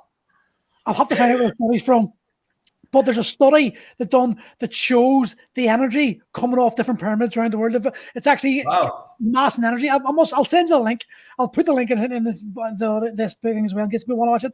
But it shows you the actual thermo photographs of the different like thermal imaging energy from all the pyramids. So 100. Listen, I think Japan, the Japanese scientists tried for 30 years to try to build a pyramid, replicate a pyramid, right? And they haven't been able to do it, right? Where's the article? What's the article about the pyramids? Send me it, please. I'll send you it on so you can read it. But yeah, aliens. Do you think they've been here? Well, first of all, nobody knows, right? I have to preface this with what we know and then get speculative. It's fun to speculate. At the end of the day, if we look at the mathematical potential for life in the universe, I mean, even in the Milky Way, the number of planets that are in the habitable zone, I'll give you in terms of the proximity to their star, I'll give you the figures. Astronomical. I'll give you the figures I know because I read. I don't know, but I read this. Yeah. It's quite literally astronomical. Boom. For every single grain of sand on this planet Earth, there are 4 habitable planets on the universe. Is that right? Every single grain of sand. There are 4 planets. That's insane. Like they can harbor life, and there's not. We're the first ones. Get the fuck out of here. That's what a mission. It's you would have to say that there's a formula. I for the name uncharacteristically I forget it now. But there's a formula that calculates the probability of intelligent life in the universe. And you would be surprised now how quickly you can actually whittle the number down. Like we shouldn't. One thing I will say, right? It's going to be spectacularly unlikely if there's no life anywhere in the universe other than planet Earth, right? No. However, we should also. It's worth noting that astronomically speaking, life of any kind, and particularly life that develops into complex sentiency as we have, is still exceptionally rare in terms of by any mathematical formula is coming up as something that is likely to be very exceptionally rare. So we are actually very special, even if there's millions of other planets that have life, that's still special astronomically speaking, if that makes any sense. Well, so it's still exceptionally rare. Do you listen to Graham Hancock or anyone that? Do you watch? Yes, I'm a fan of Graham. I'm a big fan as well. I love Magicians of the Gods. I love his books, but like the Unga Dryas and Göbekli Tepe and this ancient civilization that we know exists because we've got the proof. Like history is written by the winners, and the reality is the most intelligent minds in the world, the scientists of today, who tell us what to believe and what this is why they're only going to speculative evidence. That like the archaeologists who are visiting or digging up Göbekli Tepe, they're trying to say it isn't this, even though you've got so much evidence of the Sphinx and the Tenta, how there's like what proof of like water erosion. Yeah, there's water erosion. It looks, if it's not water erosion, I'm not sure what it could be. It looks very, very reminiscent of water erosion, and the problem with that is, if anybody doesn't know, by the way, I haven't really studied this in any great detail, and I hesitate with my analytical mind as it is. The disclaimer needs to be here. I'm a strength and conditioning specialist and exercise programmer. I'm not an Egyptologist, an archaeologist, or an anything ologist in that regard. I'm a sports scientist and I'm a strength and conditioning specialist. However, and I have only had. I can't hang my hat on anything close to what I would be happy with saying is a definitive position on Egypt, on ancient civilizations, or on aliens, but I can offer an opinion and a speculation based on my own personal experiences. And interestingly enough, you're from it's quite an interesting viewpoint because I've actually been to the pyramids. Have you? I have actually been to the Great Pyramid in Giza. I have stood in the King's Chamber. Cool. I have walked down that long walk that I had to stoop over, and my shoulders were rubbing on the side of the walls as I was going down. It was not made for big human beings. They say it's a sound chamber, an echo chamber. They're saying it's to generate for energy and noise. Not right, Gail? It's quite strange. It's quite a strange setting, right? Here's what I can tell you. I can only tell you what I know, right? I've seen the podcasts with Graham and Randall Carlson. I'm a fan of Joe Rogan's podcast and different things. Good. And through that, I'm a male who's into combat sports and strength and different things. So obviously I've watched a number of Joe Rogan's podcasts. And through that I discovered I discovered Graham, to be honest with you. I was unaware of his work before that point, but I listened with great interest to some of the things that he said, and a lot of it makes much sense, along with Randall Carlson as well. Made a lot of sense, even geologically speaking. And having been in Egypt, so I can speak to what I heard them say. I can also speak from first-hand experience, from having been in Egypt and go gadget memory. We had an Egyptologist that took us on a tour of the pyramids, right? And the Valley of the Kings and all the tombs, right? I was in all the tombs of all the pharaohs. That'd be awesome. And absolutely incredible. You would love it. It's like Candyland. You'd be in your element. It's just unbelievable. Incredible. So I was in the tomb of Ramesses the Great, like let my people go Ramesses, right? Ramesses II, who lived into his 90s and apparently fathered hundreds of children. Right. So apparently the last one when he was nearly 90 years old, if you believe what the archaeologists would say. So this was I seen his mummy as well. He was kind of a long-faced man, and he must have been close to 6 feet tall, which back then must have been like a giant. I was also in the tomb of Tutankhamun and seen the mummy of King Tut. Along with a whole host of other things. I was in Cairo Museum. I was in the Temple of Luxor. I was at the Sphinx. I seen what I didn't know I was looking at the time, but I remember photographically seeing what is now being theorized as water erosion. I was right there. There's the Sphinx. Here's me, right? So I was questioning the Egyptologist left and right. He was presenting us with a history of the pyramids and what goes on, and that they were a tomb for a specific pharaoh. Apparently, they were built as a tomb for this guy. And the first question I had for him was, why is it so dramatically different from all the tombs of all the other pharaohs from dynastic Egypt, right? Mm-hmm. And he gave me an answer that kind of fudged over it, that essentially amounted to ego. And I thought, ego? Just how big does somebody's ego need to be? When you see, I mean, I've met some people with big egos. In fact, I see one every day when I look in the mirror. But if I'm honest, I tend towards that, and I think more people should be more humble, including me. But I mean, there wasn't arguably the greatest pharaoh of all time was Ramesses II, Ramesses the Great. Right? There's nobody really achieved more. There's nobody reigned longer. And his tomb was by far the most decorative. I mean, you had to see this to believe it. And all the treasure had long been looted, potentially at the time of the Crusades or before that, and were long gone. Like, the reason why King Tut was so famous was his was the only tomb discovered in modern times that wasn't ransacked. It was intact, right? And the Egyptians, and again, if I'm butchering this, if there's any Egyptologists out there, I apologize. I must remind you at this point, I'm a strength and conditioning specialist. But to my memory, the way he explained it to me was that the magnitude of treasure that was placed inside the pharaoh's tomb was directly proportional to the greatness of his reign. It was reflective of how great a pharaoh he was. Right, okay. So Tutankhamun had one of the most unspectacular, unstoried reigns in the history of Egypt. He died kind of young. He was very unathletic.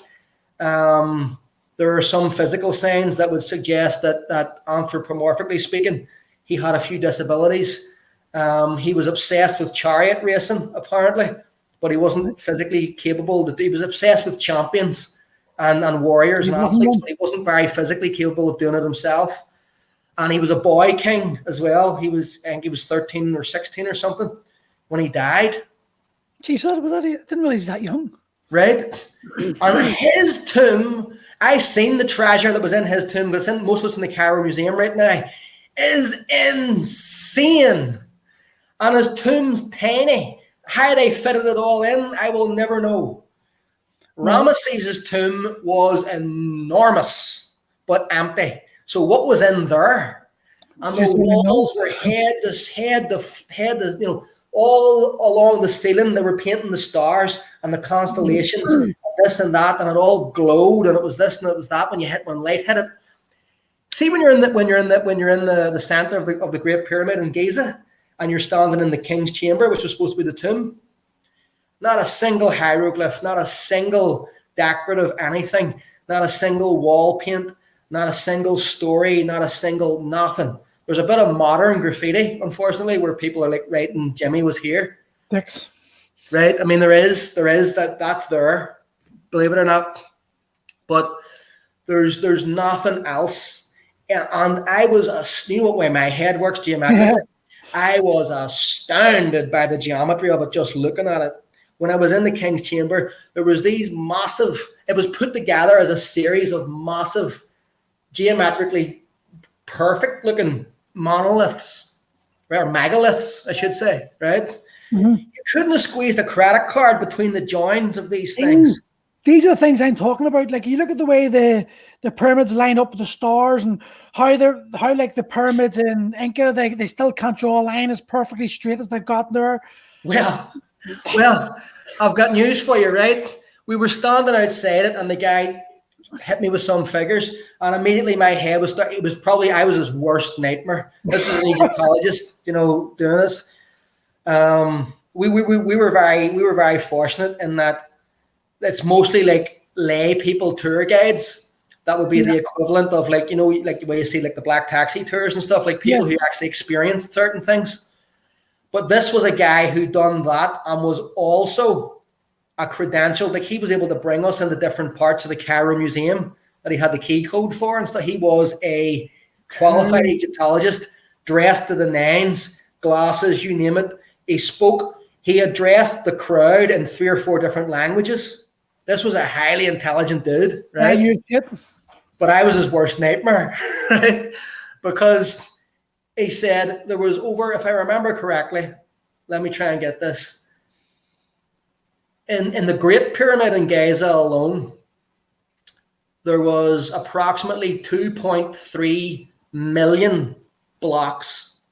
That's 2,300,000 blocks. It just doesn't make sense. That the average mean weight was 2.5 tons, and the range was between 2 tons and 70 tons. That's not 7 or 17, that's 70 tons. But this is the thing.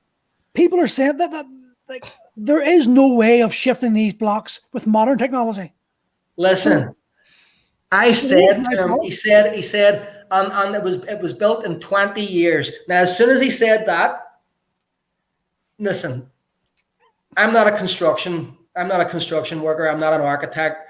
There could be a number of skill, knowledge-based corners that can be cut and configured, like knowledge that's known to speed these things along that I have no knowledge of because I have no education in that area. All I can tell you is the numbers that he was telling me and what that immediately conjured in my head. I said to him, well, how were they able to do that?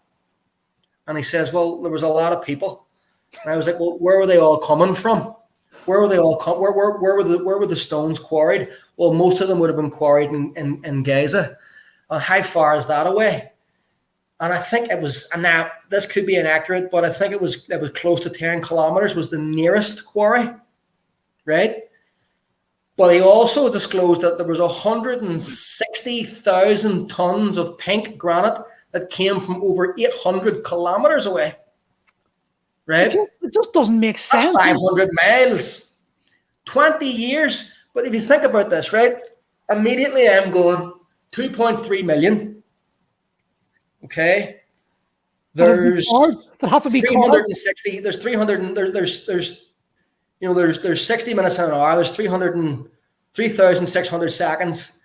In that, there's 7 days in a week. There's 12 months in a year times 20.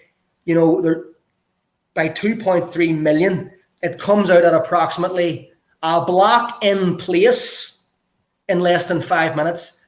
Every 5 minutes, 24/7, 7 days a week, 365 times 20. And here, none of those bricks broke, and every brick was perfectly pristine, so there wasn't even, they couldn't even have a credit card through it. But yeah. Slaves done it. Of course. Well. Listen. Well.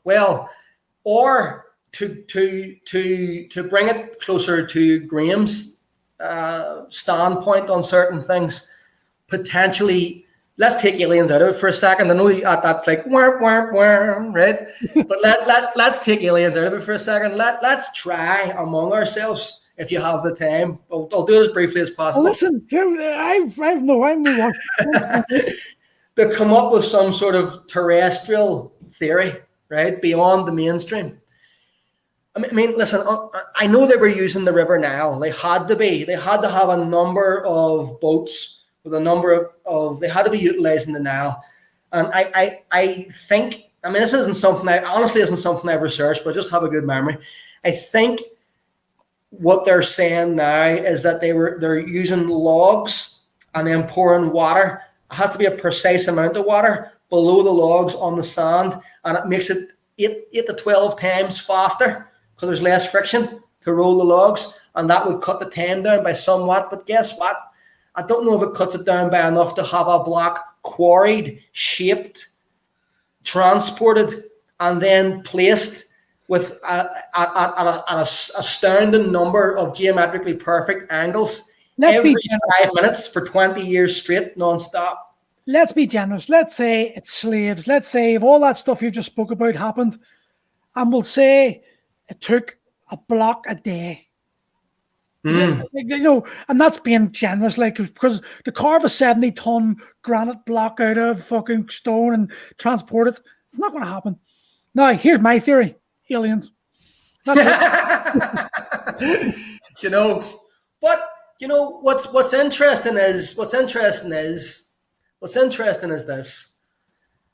humanity has been like human beings. Homo sapiens have been Homo sapiens, as far as we can tell, for approximately 200,000 years, right?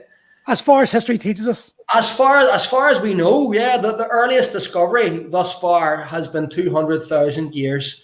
Now, there could be an earlier example of Homo sapien that hasn't yet been found, but 200,000 years is a long, long, long time to be anatomically, psychologically, cerebrally human, right?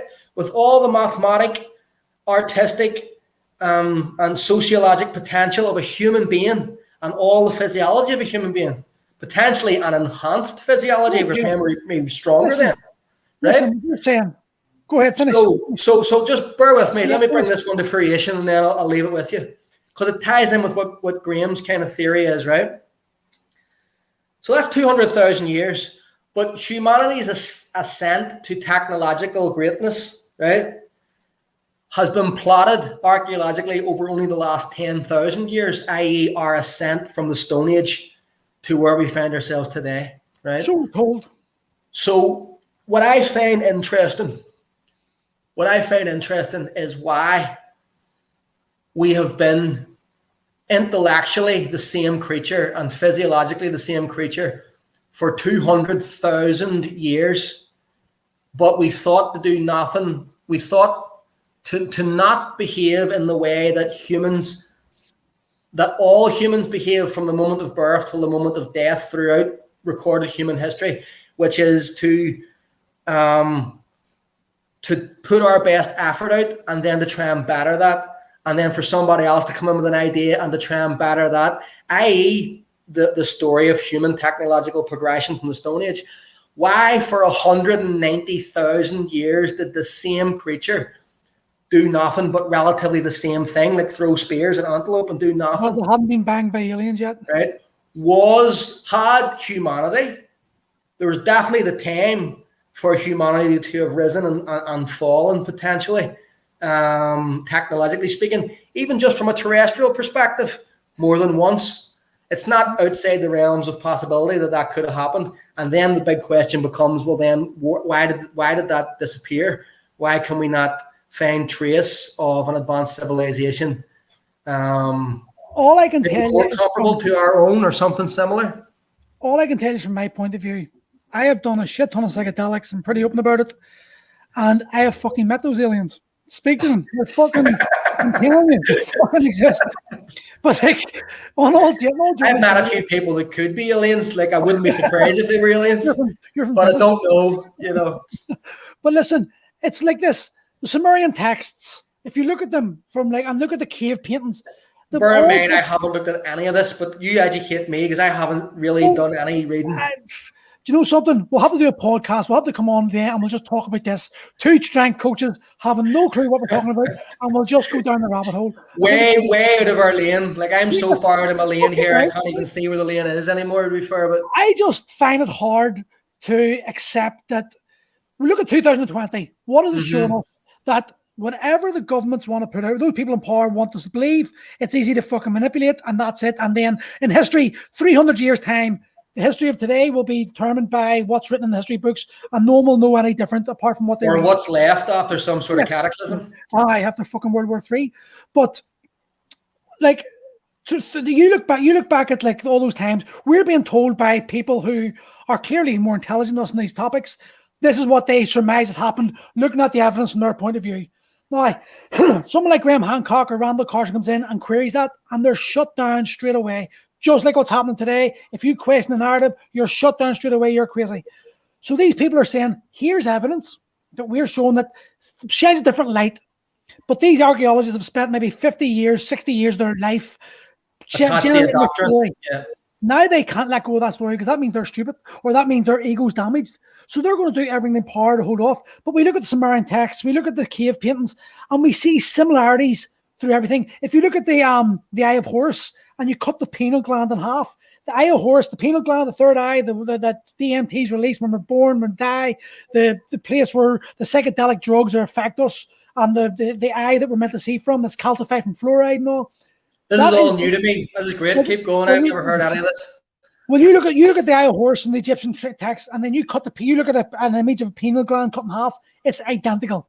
If you look at the Sumerian text and the Egyptian hieroglyphs, they're all carrying a wee bag, and there's speculation that they were carrying magic mushrooms, and the magic mushrooms were there. And you look at Paul Stamant's theory of stoned ape, where we started developing, even if you take away the aliens, we started developing different realms of consciousness when we started eating magic mushrooms.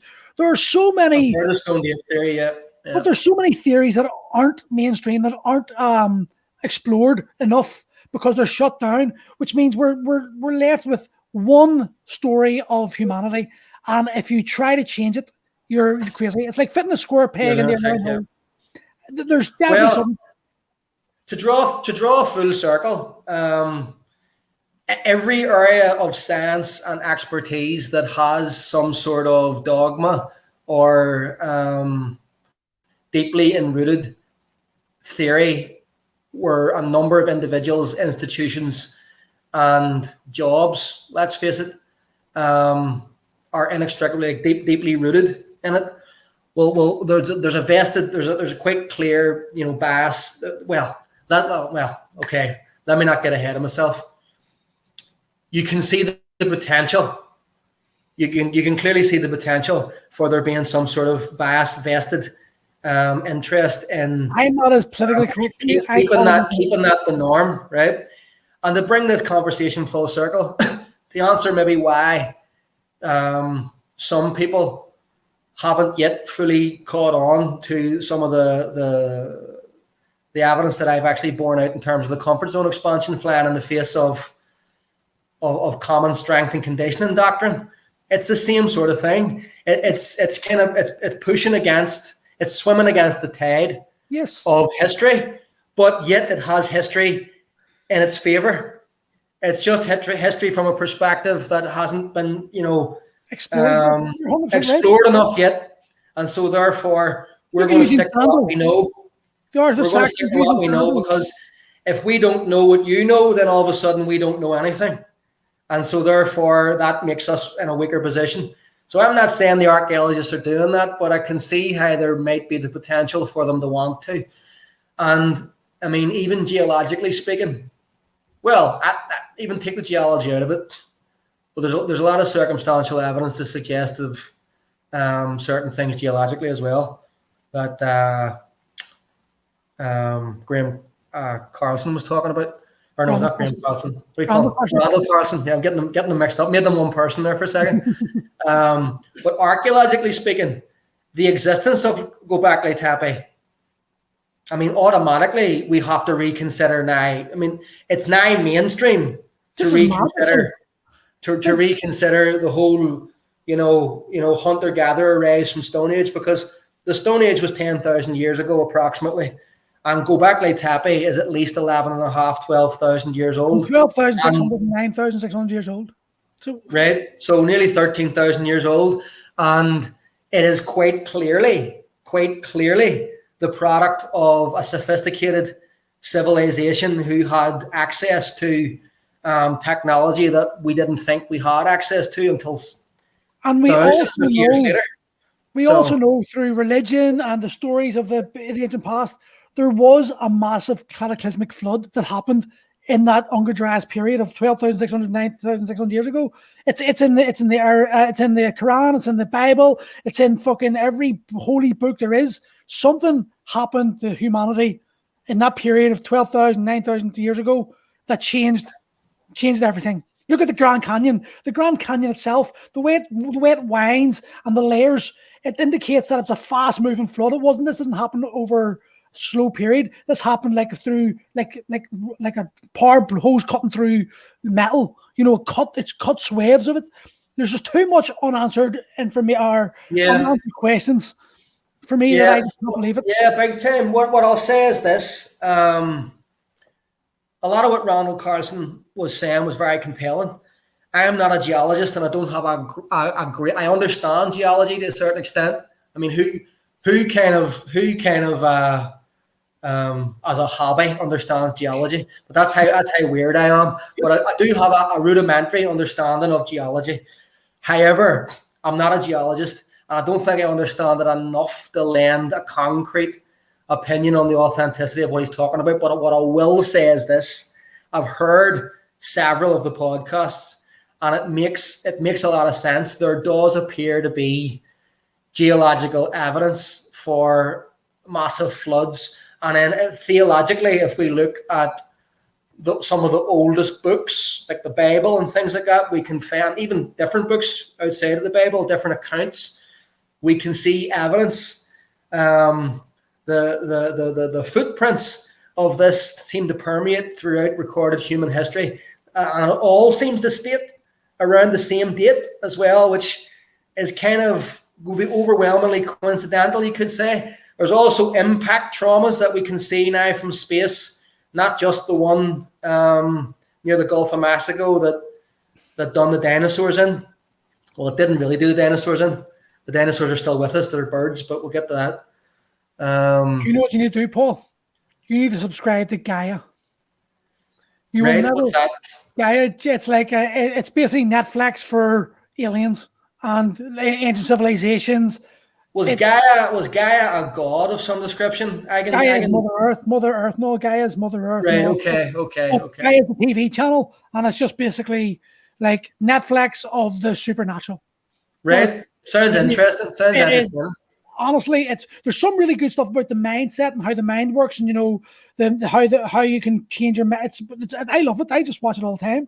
Like like one of the most compelling things that Randall actually said for me, even beyond the floods and the impacts, was there has to be a better. I mean, I've said this for years, even before I even considered there being an asteroidal impact or any type of flood.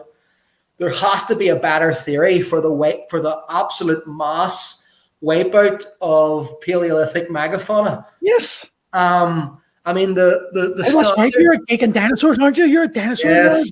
Now we're getting into an area that I actually am somewhat of an armchair expert on anyway. I just want to go deep. We're going here for another hour here, fuck's sake. I know this could go on forever. You might have to split this into two podcasts. I would advise you maybe split this into two podcasts, release it in parts. God knows where we're going to end up.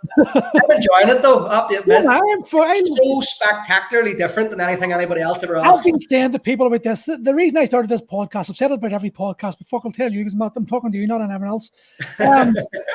Is that I was going stir crazy, not talking to anyone. I love to, you know what I'm like. I will argue with anyone about anything, and I don't give a fucking minute wrong. I just love an argument. I love a debate. It doesn't come across at all. I'm really joking. Like, see them with the friends I wind up. I just have arguments with them, and after about an hour, getting pissed off, I just go, by the way, I didn't even believe that. I just wanted to argue with you. It's I know you're right. I just wanted to piss you off. But this is what it started. I was like, right, I need to talk to people that I can have a conversation with. If I do a podcast and I say to someone, do you want to come to my podcast? We're coming on with a topic. We're coming on with an intention to talk. And all of a sudden you're getting to know people better. You have intellectual conversations which change your mindset, challenge your way of thinking about things. But it just gets fucking bored. It's flat out fun. And in this time of nobody allowed to see anybody or do anything, it's probably our only option to get something like this going. And it's kind of cool in a way because then other people can experience it with us, and they're in the room too. Wouldn't care. See if I never got one view on these podcasts, wouldn't give a shit. I'm enjoying doing them. I'm just enjoying talking to people. That's the best reason to do something. It's the best reason to do something. Well, we're talking about dinosaurs. Anyway. So technically we're talking about prehistoric mammals. If you want to talk about dinosaurs, that's great. That's a whole other ball of wax. But yeah, the kind of, from I was a child, it never sat well with me. As you can imagine, I wasn't the type. I was a bit like Luke. I wasn't your typical run of the mill. Thinking about, always thought about things a wee bit differently. Not saying it was better or worse, because in some ways it was definitely worse, and a pain in the side. But it never sat. The mainstream kind of theory for where all the prehistoric mammals, let's say, to put the LA term on it, went. I can understand how you can write some of them off to natural selection, even the evolution, becoming slightly different things over the course of time, and maybe they are still with us in a different form. But the absolute enormity, the plethora of mammalian life on planet Earth, particularly in North America, that is just devoid, just completely wiped off the face of the planet. And the mainstream theory was that we hunted mammoths in particular to the point of extinction. Now, there's several things don't make sense about that to me. Apart from the fact that, right, we're talking about Neanderthals and Homo sapiens potentially, and maybe, I don't know, another species of hominid, I don't know. But regardless, the human population on Earth at that time was minuscule. Exactly. That's the first variable. The mammal population on Earth was, in its totality of mammalian life, was vastly, we were just another one of the mammals. Yeah. It was vastly, like, you know, it was vastly our superior in that way. There was way more total mammals than there was just Homo sapiens. We're thinking about the Earth the way the Earth is now. It was a very different Earth, and our role on Earth was very different. Even right? the oxygen consumption, the level of oxygen in the Earth, everything was different. Everything was different, right? The weather was vastly different. Everything was different. Life was really hard. Humanity, even in mainstream archaeology, it's accepted that humanity almost went extinct on several occasions. And somehow we're still here through pestilence, through weather, through the ice age, through that. Am I right in saying that mammoths weren't actually cut out for winter? Like, they were taught that they're I think I read somewhere something like where mammoths, where their fur actually would have held the water and made them freeze. Yeah, it's theorized that mammoths and what's the other? I'm forgetting what the other one's called. It's a mammoth-like elephant, an elephant-like creature. Mastodons. There you go. Mammoths and mastodons and like pachyderm type animals like that, like elephant-like animals, were meant for cold weather for sure, but not as cold as they wouldn't have been able to live where polar bears live, for example. If that makes any sense. Not in the way that it was then, but the poles were very different at different stages of like mammoth and mammalian evolution. Antarctica was a rainforest at one point. What's that? Sorry. Antarctica was a rainforest at one point. Well, the Earth was very, very different at different stages of development. Pyramid down there that we're not allowed to go near. There you go. There's another alien. But here's the thing that doesn't make sense to me. Mammoths outnumbered humans like 100 to 1, 200, 300 to 1. Like it was. I don't know the exact figure, but I know it was astronomical, right? I don't know if you've noticed, but they're also a lot bigger, right? And we had spears and rocks. And potentially at best, I mean, the mainstream theory is we didn't have arrows until much later, but you wouldn't know for certain. But spears anyway, it would have been a hell of a risk to kill a mammoth. And when you did, especially in an ice age type scenario, you could potentially use the weather to kind of refrigerate some of the meat, if that makes any sense. Like there's some people do that. It's going to last you for a long time. A long, long time. You could feed a family of 4 or 5 on an elk for like a year if you refrigerate it correctly. An elk, a mammoth. Slightly bigger. Right? So even just in terms of, there's not enough seconds in the day, days in the week, months in the year, years in the lifetime to hunt mammoths to extinction with the meager amount of humans and the technology, the weapons that they had versus why they would be killing them. Now, it's for sure they'd be using the mammoth for more than just food. They'd be using its pelt for, this and that. And, there's evidence that they used the tusks to help construct like living quarters and different things like that. But it just doesn't stack up. And that's just mammoths.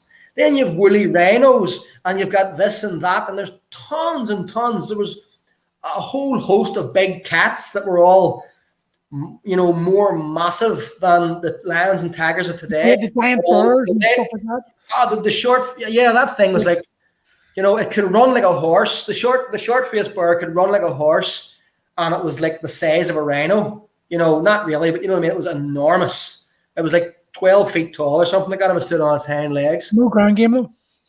No ground game. You just subbed it in 2 seconds. But you know what I mean?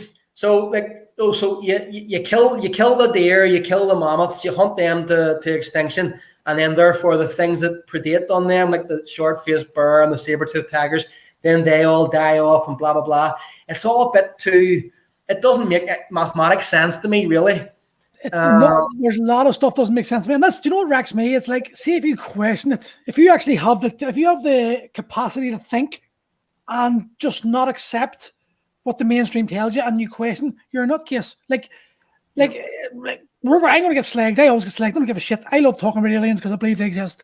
But like 20 years ago, if you said UFOs existed, you were an absolute rocket. See now, in June, Trump had signed that order. That means that they have to release meaning that the Pentagon have to release all information on UFOs. Did you ever watch that show Unacknowledged on Netflix? I did watch it. Because you recommended it. I watched it and I gave it a go. It was brilliant. Yeah, it was very, very thoughtful. Have you watched the Close Encounters of the Fifth Kind? Isn't this following one? No, I haven't seen that. No. Well, I'll give you my YouTube password page, and you can just I bought it and you can watch it. It's even better because he shows you fucking photographs of these motherfuckers right beside him. No, serious? Well, that's what he says. I want to believe it. So of course, yeah. There's confirmation bias and stuff like that. Of course, listen, I'm not an idiot. I know that what I'm saying is fucking mad, and I know people are going, "He is a fucking lunatic. He's mad." I don't care. It's what I believe. I genuinely believe that there's aliens out there, and I genuinely believe we've been visited. Well, let me put it to you this way. Again, I'll preface this by saying I'm a strength and conditioning specialist. I'll also say that nobody knows for 100% sure, and I'm definitely included in that category. But what I will say is the two things that I find most interesting of late, nay on compelling, is the fact that the Pentagon released an official statement saying that we have craft. Let me get this. I don't want to misquote it. Okay, so this is going to be a paraphrase. Not of this earth. It was not of this earth. Something along those lines. We have craft in our possession that are not of this earth. Something along those lines. And then you have the testimony and video footage of Commander Pharaoh, right? Yes. Of the Tic Tac. Yes. And you've got Bob Lazar. Did you watch that? You've Bob Lazar, and then Travis Ottmeyer, people like that. Although Travis Ottmeyer, I remember the film Fire in the Sky. Yeah. That was based on Travis Ottmeyer's life. I have to say, I just thought he was nuts or lying for most of it. But in light of the Pentagon statement, in light of Commander Pharaoh, in light of Bob Lazar, and then in light of revisiting the facts of Travis Ottmeyer's case, it all kind of is very compelling. Okay, I would like to say this there. Let me see, if you were a government and you didn't want the people to believe that aliens existed, what would you do? Personally, I would turn around and say, well, that's crazy. They're nuts. And I would blacken those people's names to the point where if you're even associated with them, you're a lunatic. It hides in plain sight, essentially, would be the goal, because there's no way to cover it up totally. So you have to kind of, if you were to try and do something like that, you would have to do it the way it looks like it would have been done if that's what they're doing. But what I will say about that Tic Tac is this, right? For a start, that guy Pharaoh is as straight-laced and as authentic a witness that you can possibly get. He's very analytical in his thinking, isn't he? He's incredibly intelligent. He's one of the most decorated commanders in Top Gun history. Right? Like literally the real Top Gun, right? Everything that he said, he doesn't want to be involved in it. He's a reluctant player in this game. And everything he says is only based on the facts that can be correlated and corroborated by others and the actual footage of the thing moving. So what we can see is a tic-tac shaped object that is maneuvering in a way that is far, far beyond what we currently believe our terrestrial technology is capable of. So what I will offer you is this. That's potentially something that could be extraterrestrial. Or what do you think of the possibility that it's terrestrial? Right. But Here's what I'm going to say. that humanity and different governments within humanity have technology that is way beyond even his pay grade, and he wouldn't know that was actually US Okay. technology. What was it? $2 trillion went missing from the Pentagon the day before 9/11. Rumsfeld, when he announced there was like something $2 or $3 trillion had went missing, all in black ops, obviously. Well, it could have been anything, but maybe it's black ops. Listen, you never let the truth get in the way of a good story. All right, tomorrow, Paul, you need to know this shit. Right, okay. Like, but if that did happen, that is fucking conspicuous without a doubt. Like, I look at all the false flags. People think I don't believe 9/11 happened. I'm a conspiracy theorist. I just don't believe the government. A conspiracy theorist to me is someone who questions the government narrative. I just don't take it for truth. Now, you can't go down too far in the rabbit hole and where every conspircy. I think you may be at the other end of the rabbit hole, but I might be on the borderline there, but but where I was fucking forgot. I think if most people's honest, they've took a wee look down the rabbit hole every now and again. We're scared to down in case they look nuts, but I don't care about looking nuts. I'm well over that shit. But we've got false flags, 9/11, 7/7, the Madrid bombings, all these things. And if you notice, there were similarities happening to all. They're just this similar pattern happening. Now, not acknowledged, they say we've got the technology to do this. I have been saying this for 2 or 3 years now. There's going to be a massive false flag. And when the aliens come down and they start blowing people up and they start blowing shit up, what are they going to do? They're going to turn and say, listen, we need to combine humanity. We need humanity to unite and fight this one common enemy. And we're going to get rid of the countries and we're going to get one government in, a one world government, and we're going to fight. And they're going to have an enemy. We always have to have an enemy to fight against in order to get these things going. COVID is the current enemy. We all need to unite over COVID. We all need to unite over the terrorists, the Arabic terrorists. There's always a story. It's going to be what you're suggesting potentially is, well, you're not suggesting, you're theorizing, and speculating that potentially it's a red herring. 100%. Look at the way the media. There's no alien. That it's our technology to try and unite us. No, I believe there's aliens. Whatever the actual agenda was in the first place. I believe there's aliens. I believe we've got alien technology, and I believe if you look at the technology and the guys, the old fellas who are like flying the planes and when they were in their early 20s, 30s, they're now in their 70s and 80s. They said they seen the aliens. The Minister of Defence of Canada said he's seen the aliens. He's seen it. Like, these are guys in high level positions. Now the amount of accounts are overwhelming, especially even from like military personnel and stuff like that. Yeah. But all we really know here's the thing that I have to overemphasize. It's very, very interesting. It's very, very interesting. It's very, very compelling, and everything you could be saying could be right. I just find it interesting. I think even if it's not that, it's something. That's for sure. People are scared to talk about it. Like, what's there's unidentified flying objects, right? You want to use the term UFO. I think the modern moniker is something like aerial phenomena or some shit. Unidentified aerial phenomena, whatever. It's the same thing. You could call it Bob. There's things in the sky that do things that are beyond what we know are possible for the technologies that we have terrestrially. Or is it? That's the thing that I'm coming from. The thing that I'm coming from is it extraterrestrial or is it really deep for terrestrial? This is what I'm saying. It's something. There's definitely, it's beyond dispute now. That people are seeing something. How many I just want to say this, and I think you might agree with me on this. Let me read your mind. I think the majority is bullshit. I think the majority of people going, "I've seen aliens." 100%. Is probably bullshit, right? But that's what the media is. You can't put Commander Fravor in there with Billy Bob. He claims to have been kidnapped, and that's why he was caught cheating on his wife. The aliens told me it was a good idea, or something like that. I'm going to make it up, pick on rednecks in particular. But why are the mainstream media like drip feeding us stories about aliens? It's not commonplace. Oh, these are unidentified. They actually came out and said we have gotten a craft not of this earth. That's pretty compelling, right? That's pretty interesting. It's drip feeding. It's incredible how little media attention that got, right?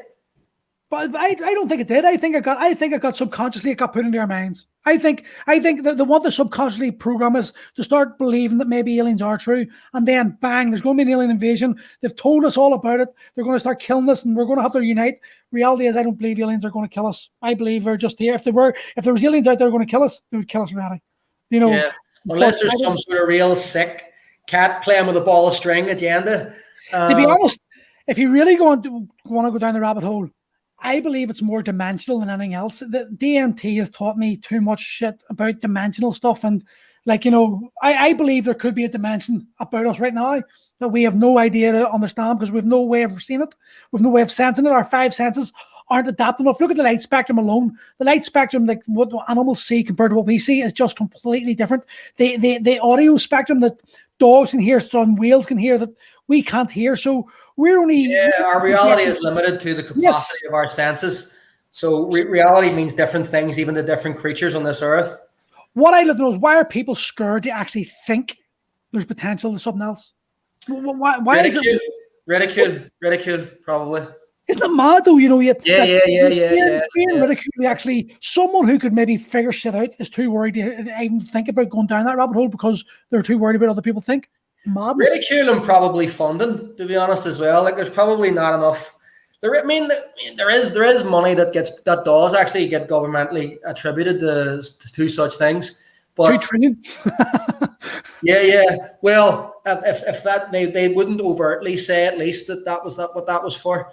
But there are what some people would suggest are like cover organizations. What is the theory?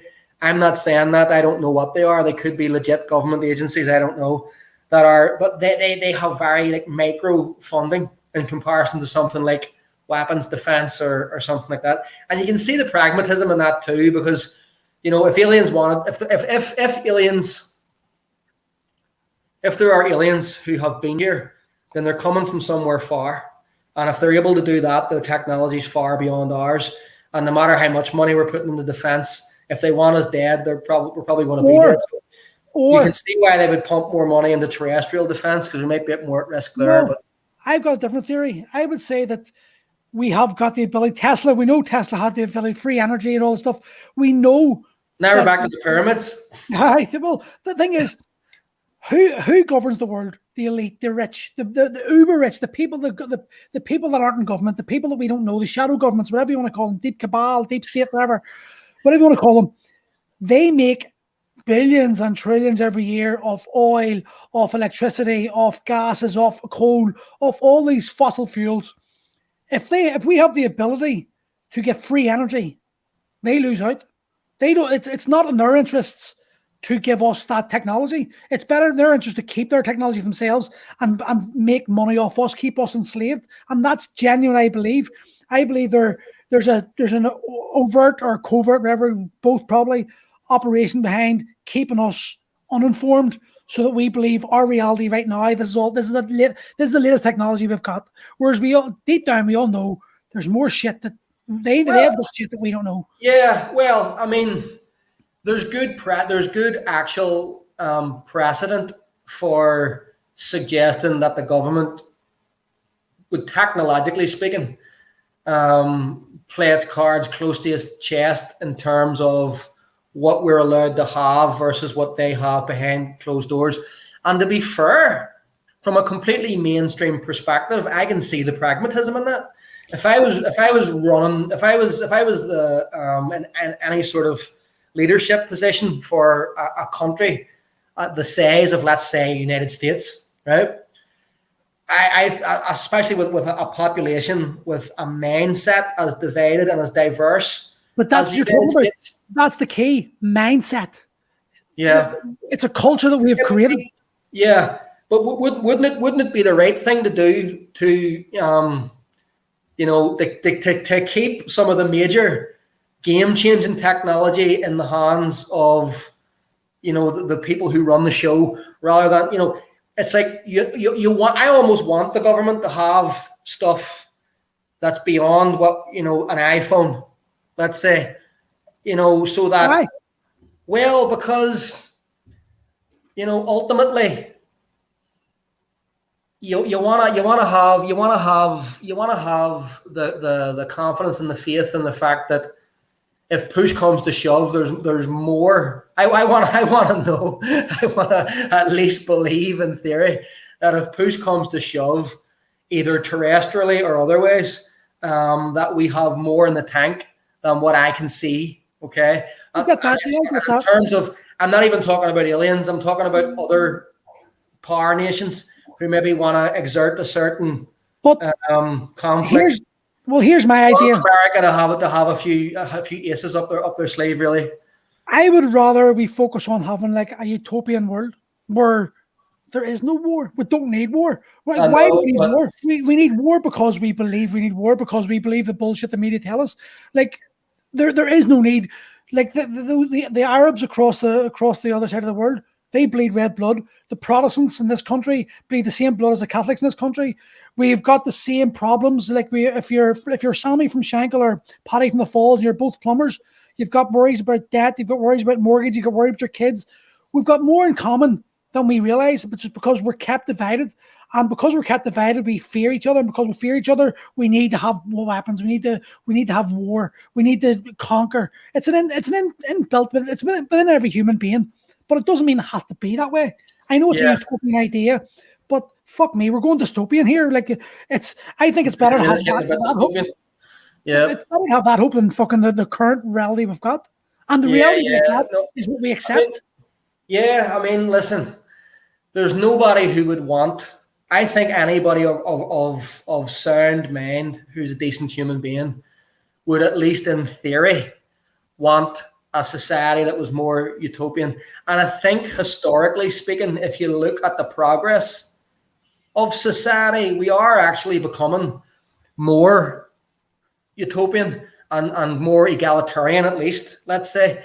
As time goes on, we're becoming more inclusive, we're becoming more egalitarian, we're becoming more civilized. Well, without a shadow of doubt. Maybe it's not moving at a fast enough rate, but if you could, and everybody looks at the good old days through rose-tinted glasses, but if you look at how dangerous even regular life was when we were kids, and some of the health, and okay, you can go too far with some of that, and overprotect children and things like that, and then they become non-functional adults. I agree with that. You can definitely go too far with too much kid gloves or what have you. But the world is. You can draw a direct line chronologically from the Stone Age to now of the world getting generally safer, generally easier, and generally better. And that in itself could be described as slightly more utopian every time. Is it like easier, better? Like easier? Well, it's a good question. It's a fair point. In some ways, definitely yes. Like I wouldn't be trading in my big house and my 52, 55, whatever the hell it is, inch TV and all my Netflix and my Disney Plus and my home gym to go back and live in a cave. I just wouldn't. See, to be honest, Gail and I were talking. Like but I don't believe we should lose total. Let me preface that by saying, if you lose too much contact with who you are as an animal, that's not healthy as well. And kind of lockdown has kind of shown me that we are not in a healthy state. What happens if they just say, let's go conspiracy to shut the food off? How do you feed yourself? You don't know how to hunt. You don't know how to grow your food. You don't know what foods are edible. We have lost all these fucking life skills in place for like theoretical shit that we need to know. Oh, you need to know your maths. You need to know religion. You need to know English. No, you fucking need to know how to feed yourself. You need to know how to shelter yourself. You need to know how to make a fire. And these are life skills that we're losing because we don't need them anymore, or we believe we don't need them anymore. And this is where I'm talking about. There's an imbalance, and without a doubt, there needs to be a school. If schooling was for schooling to teach you how to live life, you would learn how to start your own business. You would learn how to start a fire. You would learn how to grow food. You would learn what hunting is. You would learn how to fucking build a wigwam or fucking whatever, build shelters. That's the type of life skill. The Scouts are probably one of the most underutilized organizations in the world now. If you get I want to get my kids in the Scouts when the lockdown's over. I'm getting them in the Scouts because it's a life skill you will never learn. You will never lose. I agree with you 100%. You see, excuse me. I think school, the way it's set up, you don't even have to go conspiracy theory. I mean, our food supply is fragile, and we can see that even with COVID and with like political decisions, even with Brexit and different things, and environmentally, it wouldn't take there to be too much of a shift. It doesn't have to be like a nuclear winter for the crop to fail. There can be too much rain. The temperature can be 2 degrees too cold, or a few degrees too hot. Our society is sitting on that sort of theoretical sugar pedestal that I was talking about earlier. That sugar pedestal can be applied to many things, and I think as a member of Western society, we can sometimes, we're sitting in our little box, and we can look out and feel that there's more security than there actually is over the fabric of our society. It wouldn't take if something like The Walking Dead happened, you'd be like, everything would fall apart. Do you know something? We're getting to zombies now. No, we're not really in position for a cataclysmic disaster, right? COVID has kind of shown us how fragile that we can be, and it's a relatively.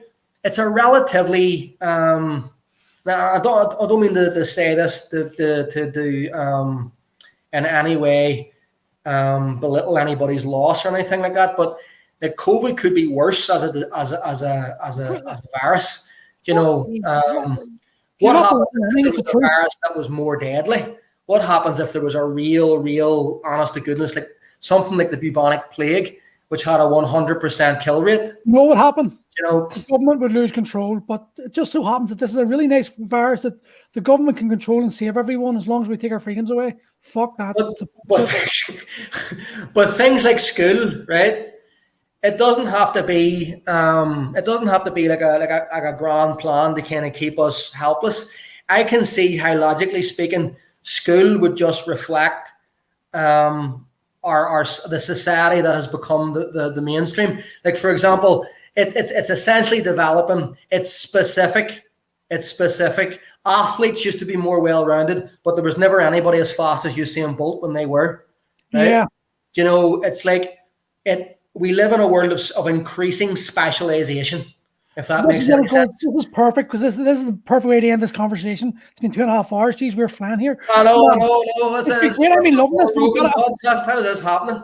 I've got a class in 20 minutes, so I have to clean up. But this is a perfect way to cycle it in, because we bring it back to training. You just said there, we're specializing. Everyone, physique models and fucking whatever, powerlifting and all. Whatever happened to training for the zombie apocalypse?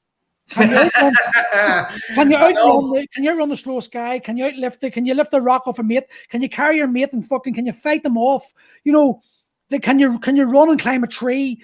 All these simple life skills that training should be. That's what exercise is meant to be about. It's meant to be about expression of the human body. And now we've now come to, because of Instagram, because of this egotistical, fucking narcissistic thing that we've got. We need to be liked and we need to be valued. That we've forgotten that. We're preferring to just get likes over actual skills, real fucking life. Well, you're coming from a combat sports background, and so do I. Even before strength sports, it was combat sports for me, and then it was strength sports. So it's all been about function for me. And even here's the fun part.